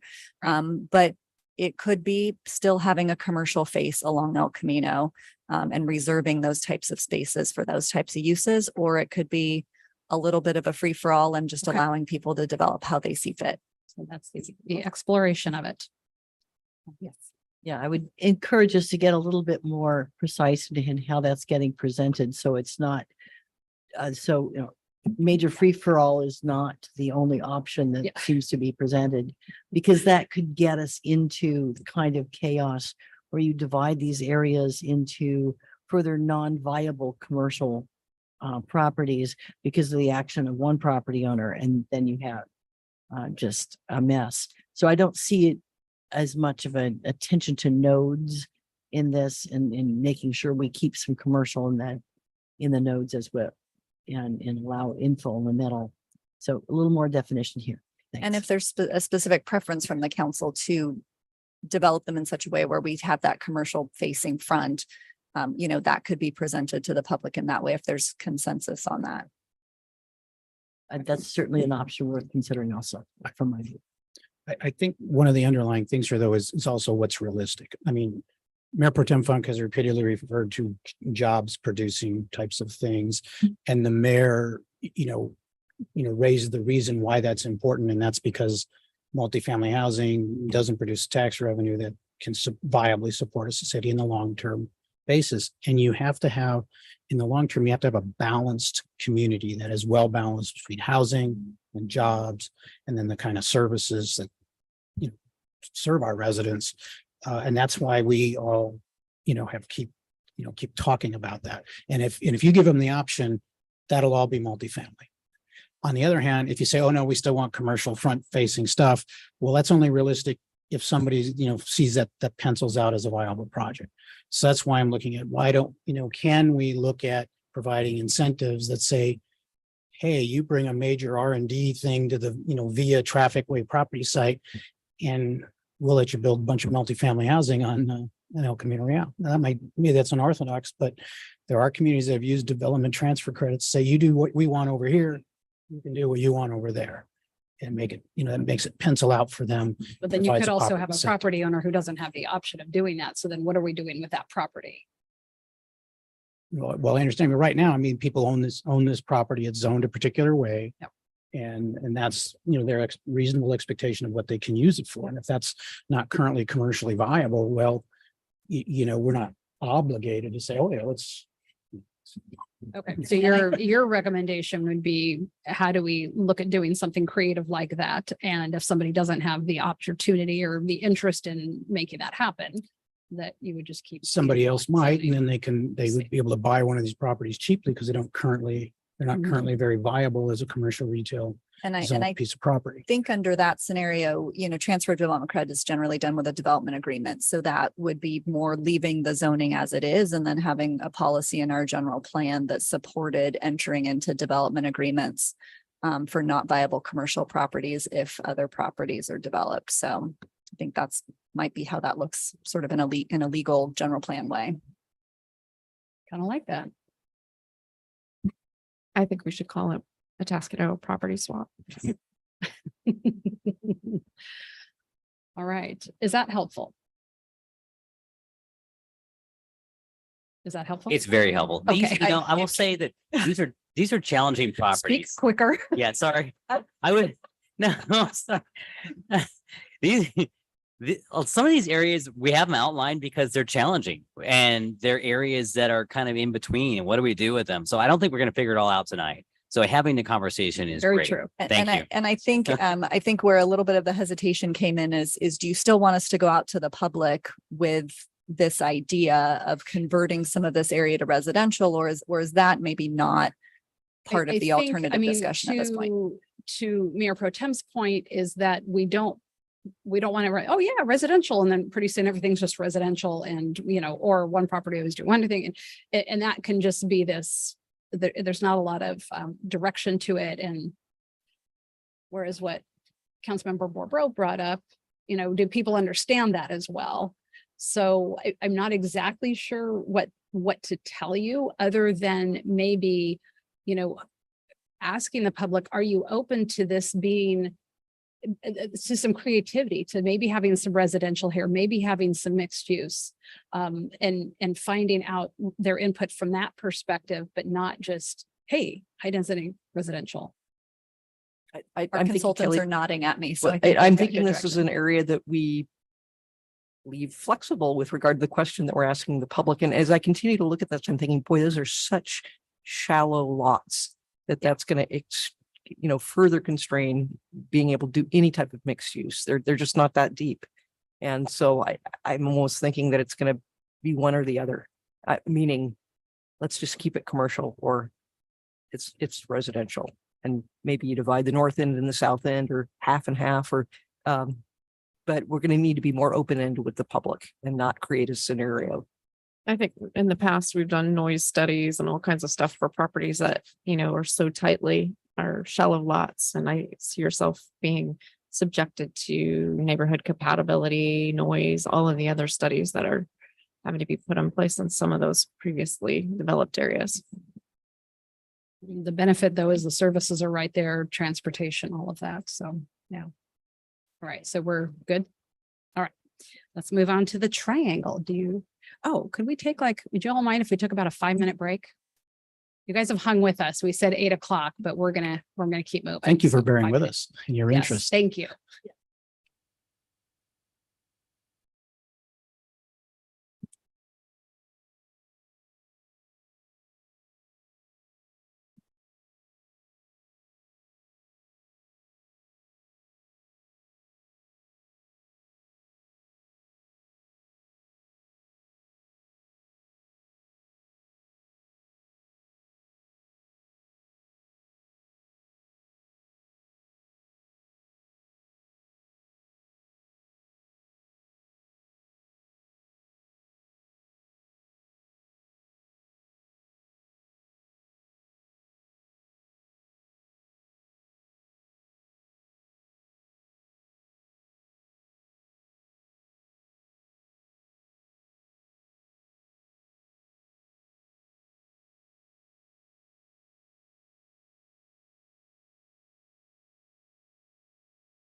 completely forgot.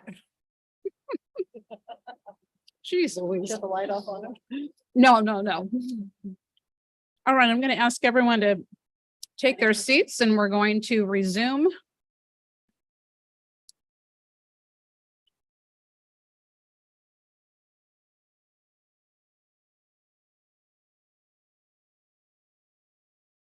Okay, I think we are on to now number 9, the Triangle neighborhood, and not the triangle that many of us from far back think of as the triangle. It's a different triangle. Okay, Kelly's like nodding because when I first saw that, I thought that we already built. What happened? What's going on with the triangle? So excellent. Yes, this is a different triangle and we're calling it that because it kind of looks like a triangle. So this neighborhood, large neighborhood is kind of, what happens when 41 meets 101, and then we've pulled it out to Portola Road. So this is an area where when we look at those multiple types of multifamily density ranges and we look at adding one that might be somewhere in the middle, we're looking at that low density multifamily allowing for those fourplexes or courtyard style homes. Maybe that more medium density allows for some cottage style developments. We're looking at small lot single family. So we're looking towards missing middle using our multifamily zoning densities. This neighborhood in particular has access to sewer and other infrastructure. There's a lot of roads and a lot of paths for traffic to take. And so there's a lot of opportunities here for increasing that density in a way that will grow in more of a missing middle type way rather than a super high density residential type way. And so we're looking at, as we create those transition zones, sort of taking this fan and transitioning out. I'll also note that we have a couple of requests that are outside of this area to the south that also have sewer potential, especially as we get closer to the 101 freeway. And so this might be an area where we do look at some additional areas that have sewer and infrastructure available to them and expand that triangle, so to speak. But this is sort of the area of maybe greatest intensity that we were recommending to look at in this focus area. So we're happy to take any comments on that. Yeah, the only thing I'm curious about, are there any roads in there that are non-city maintained roads?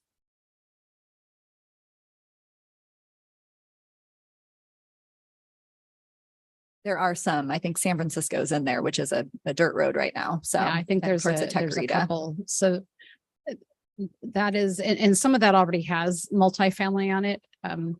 So I think the intent statement and the focus area is okay, but if we're pursuing any higher density on streets that are non-city maintained, that just exacerbates an already existing problem. Yes.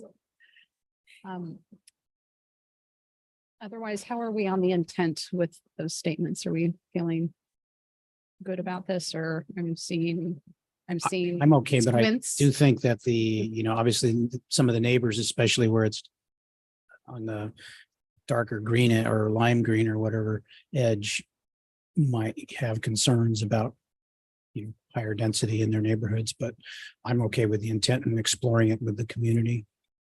Well, that is that missing middle. So we're not talking, 30 acre, Right, 30 and unit per acre, but more of that, maybe like you said, a fourplex or something. And I will say, so currently there's a lot of single family in this area, which can take advantage of SB9, right? So 4 units per lot currently.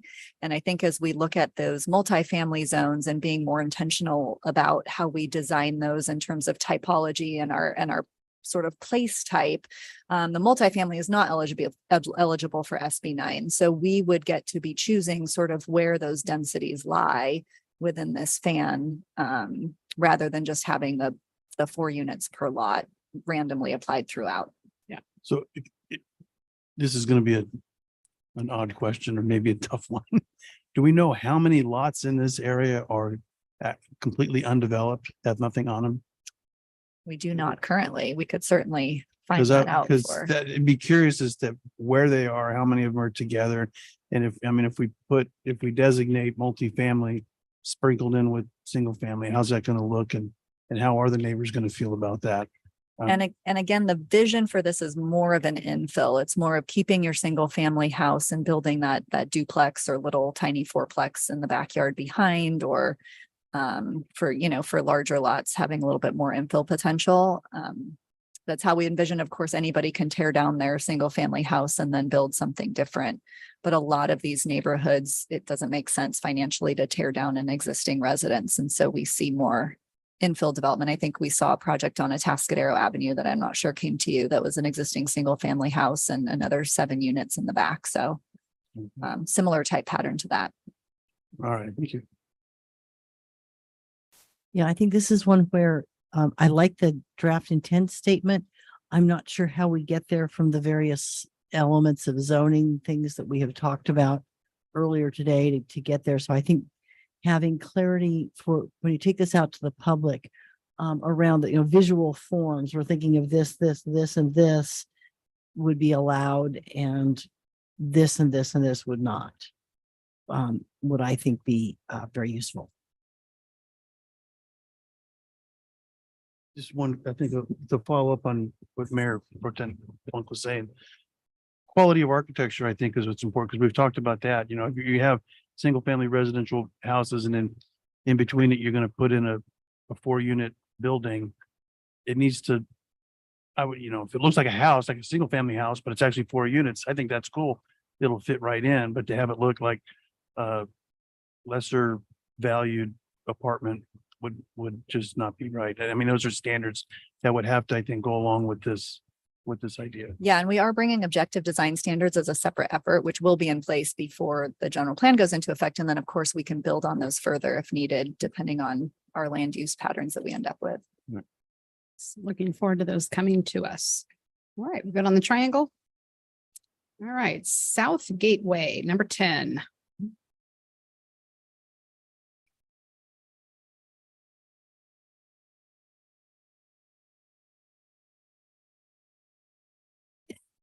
They gave me all the hard ones here. So this is the other, primarily the public zone. A lot of it, which is actually all of it, which is privately owned. That's the focus of this discussion. It's also the gateway, and it's also an entrance to our city on the south end.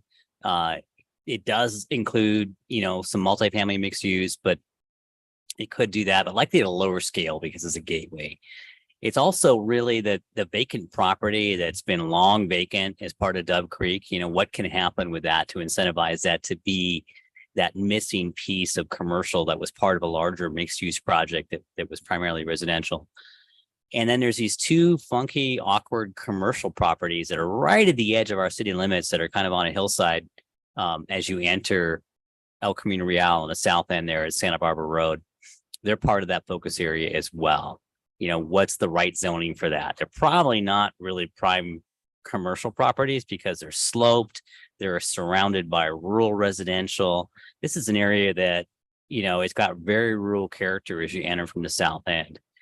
And then back to that public zone area, it has its own challenges. It's bisected by 2 very significant drainages, has a lot of it that's in a flood zone. But we do have some general plan requests in this area. Actually, a couple of them. One on that site that was formerly requested to be a mini storage, and then another one to the south end, adjacent to the Dove Creek Church. And both those looking to do some form of residential on that property. So when we say, because we've talked about this area as a gateway area, and what exactly do we mean? Because when I think of gateway, you say multifamily mixed use, but that doesn't necessarily translate to gateway for me. So when we say gateway, does that really have any meaning? Well, our general plan right now recognizes gateway as an entrance to our community. It's the first thing you see when you hit the city limits. Yeah. Is multifamily the best thing to do there? Probably not. What we're saying is maybe beyond that entrance, beyond that gateway, could there be additional multifamily? Maybe it's something else. Maybe it's some other transition. I think what we're really saying here is the land use patterns that are here now aren't working effectively to support what is right for this particular vicinity. Okay. So in terms of the draft intent statement, the focus area boundaries, and then the additional actions, related to the P zone and the factors to be considered, Are we good with those? Any questions? Yeah, I'm Councilmember. I'm good with the draft intent statement. I would definitely encourage us to consider the residential uses of those two properties that are south of Santa Barbara Road, as well as the other ones in the public zone. The question there again is how do we get enough residential density into the area to make the commercial property viable? Because that's always been a challenge at that spot, and viable enough that you can get a market into this neighborhood that is a food desert. I mean, even if it's a little one like a Lincoln Market in Delhi or that kind of smaller market, that's really what residents have told me that they want, as well as, other kinds of ice cream shops and in a pub or a coffee place, or those kinds of experiential activities in there. And I think that we need to think about the residential density options here in order to potentiate the commercial space and make the whole neighborhood work. Councilmember Borbo. Yeah, I think the focus area boundary is correct. I would agree that the comments regarding the two parcels there, that while they are zone commercials, they're one of the few ones where I could specifically see allowing them to become some form of residential because of their geography and what they're next to. What concerns me on this in terms of the intent statement is multifamily. I'd like to know, are there any other plausible mixed uses? I think we all agree that it's kind of one of those mystery questions of how this got to be public, maybe because there's several churches there that kind of fall into the public use zone. But my concern is that we have a heavy concentration of multifamily housing in the southern end of town. And I don't know that having a good balanced community means concentrating more multifamily uses in this particular area of town. So I'm a little concerned about that. And I'd be curious what other uses the staff and the consultant might be able to suggest. Maybe there aren't other viable uses, but I'd be interested in that because I do have that concern about too much concentration of multifamily in one area of the community. And I would comment, though, I don't think it's a food desert because, the people there in that neighborhood are way closer to, Food for Less and Smart and Final, than I am. And I certainly don't think or they're closer to a grocery store than everybody on the west side. I don't think a couple miles is a food desert, but I can understand that the people in the neighborhood would like some sort of friendly market. Well, and I think that lends to the gateway concept of having something there that isn't just, okay, let's fill it in with a bunch more residential. And it could be that to pencil, you're going to need to add some residential, but I think there is that opportunity for the commercial aspect. But again, we're not solving this tonight. Exactly. This is going to But go it out to has the to be something public. viable. Correct. Of course, it has We to be can't viable. Wave our hand and make it be what So- we'd like to see. Any other thoughts? I think that we're moving in a good direction here for input. Yes, Councilmember Newsom. Some of these parcels that are zoned public facilities are actually childcare facilities. How is this going to impact any of that development in that area? They are in public. Childcare facilities are allowed in many different zoning districts. So I don't see that any change to this would impact that unless we put a designation here that's expressly didn't allow for those facilities to be there. And that would be the same for the religious facilities as well. They're allowed in a lot of different districts. And if this changed to some, for example, a small lot, single family type residential zone, they're going to be fine to stay there forever. Or if this changed to something that was, mixed use, they're still fine there as well. The only thing that would be a problem is if we said, hey, we're going to take this whole area and now zone it permanent open space, then that would make those things non-conforming. But they'd still be able to stay. But that would probably be the most extreme scenario. Okay, thank you. All right. Can we move on to number 11? I would just, if I may respond briefly to Councilmember Bourbeau, the difference between the thinking about access to grocery store as a walkable or bikeable type of function is something that works in our central core along El Camino Real and our nodes, where we're trying to have walkable neighborhoods, and that's the one thing the walkability of this neighborhood lacks. Whereas in neighborhoods up in the hills, we can't ever get that same kind of walkable, denser neighborhood. Okay, so we're not deciding that tonight, but Mayor, may I suggest something as I was listening to the council? What Yes. else could be there? And when I happen Yes. to be familiar with this neighborhood. sure thing. Yes. And just looking at the current uses and Councilman Newsom, I think you really raised the childcare, the churches, the sports activities down there. There are zones in some cities that are, it's more like a institutional zone or use of assembly was churches, private recreation, boys and girls clubs, daycare facilities, those sorts of things that are privately owned but public serving.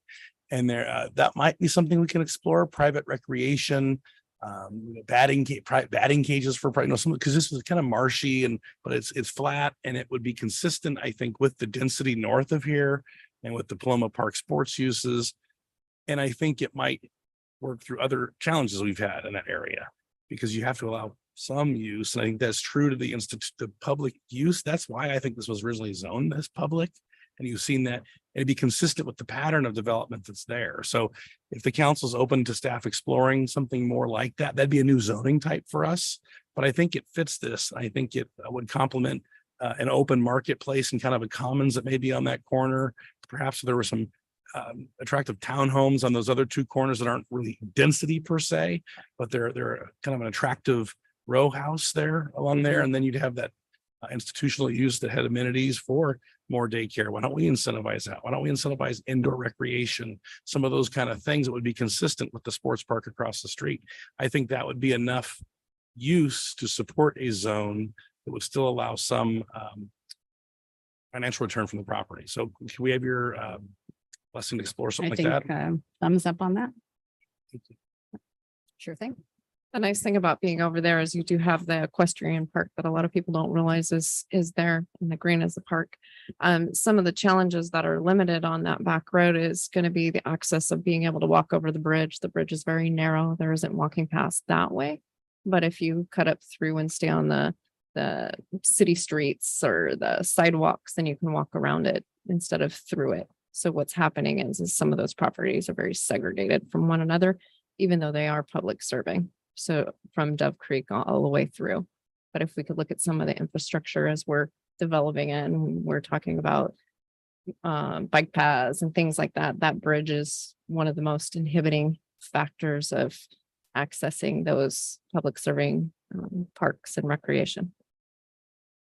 Explore away. Yeah, and All right. I'd like to see with the recreational uses that we allow that without necessarily precluding some multifamily or lighter level multifamily on some of those properties that are currently in the public zone. Do you have sufficient direction? Yes, ma'am. Thank you. Yes. All right. Let's move on to number 11, South Atascadero Commercial.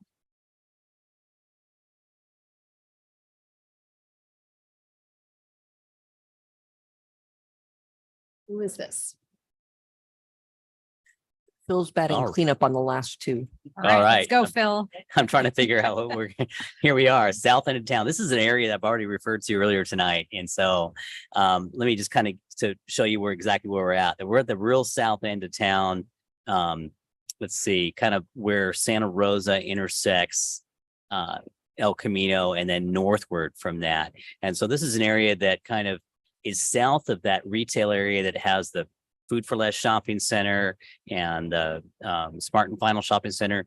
That's not in this focus area, but just south of that, it's an area that this is probably the biggest hodgepodge. And you can see there's several different colors of red. You got a commercial service, we got some commercial retail, we've got some commercial professional, I think even mixed in there, a whole bunch of stuff. And this is an area where you've got some storage lots, you've got some automotive repair, we have some other things. I think what we're saying about this area is let's call it what it is. It's the working person's area. It's the light industrial. It is not really a retail zone. We've got retail to the north, but this area has a lot of roll-up door already. It has a lot of automotive services. That's where they belong. That's where they fit. It's that area that has those things, the things that we're looking for to go get our car serviced and go have a window or door made. And yeah, maybe there's restaurants and some retail in here. That's fine. They're allowed. They can be there, but broaden the land use category here to allow those other things that support jobs, support industry, and support light and clean manufacturing in here, and expand that rather than say, hey, this is all retail, because a lot of it's retail now, which really restricts some of those things that we want from expanding, actually. All right. Yeah, there's a concrete place in there too as well. It is in that area. Yeah. So can we say we're good with the draft intent statement focus? I'm seeing thumbs up. Yes. All right. I'm going to take that as a yes from you, Charles. We're moving on to number 12. Bring us home, Phil. All right. Last, but certainly not least, this is a very interesting one. Not a lot really going on here. It's really fixing a donut hole. Well, it's more just a hole in the city. It's kind of strange because our current city limit line, and you can see it, it's the hatched line on this map. It cuts out an area and goes across the road. This is across the freeway from the Home Depot Shopping Center in the Spring Hill Suites area there. There's a great big vacant lot that runs beneath the high voltage power lines there on the west side of 101. And you don't really notice it, but you'll notice it now because we've talked about it when you go by this area. But there's also a creek that bisects it, and it's flat land. It's outside the city limits. What we're asking about here is, should we correct the city limit line through a future potential annexation and include this in the city so it's in our planning area? Should it really change from what it is? I don't know. Does the property owner want to change it? I'm not sure. We don't know. But right now it is a big flat area below high voltage power lines. It can't really be used for a lot of different land uses that have people living there or doing things there because of the high voltage power lines. But there may be other uses that could occur here, and it should be within our city. It should be within our planning area. And our city limit line really should go to the creek boundary and kind of run straight across the freeway and be a logical boundary so that we can continue to plan for whatever it is that might fit best here. Explore away.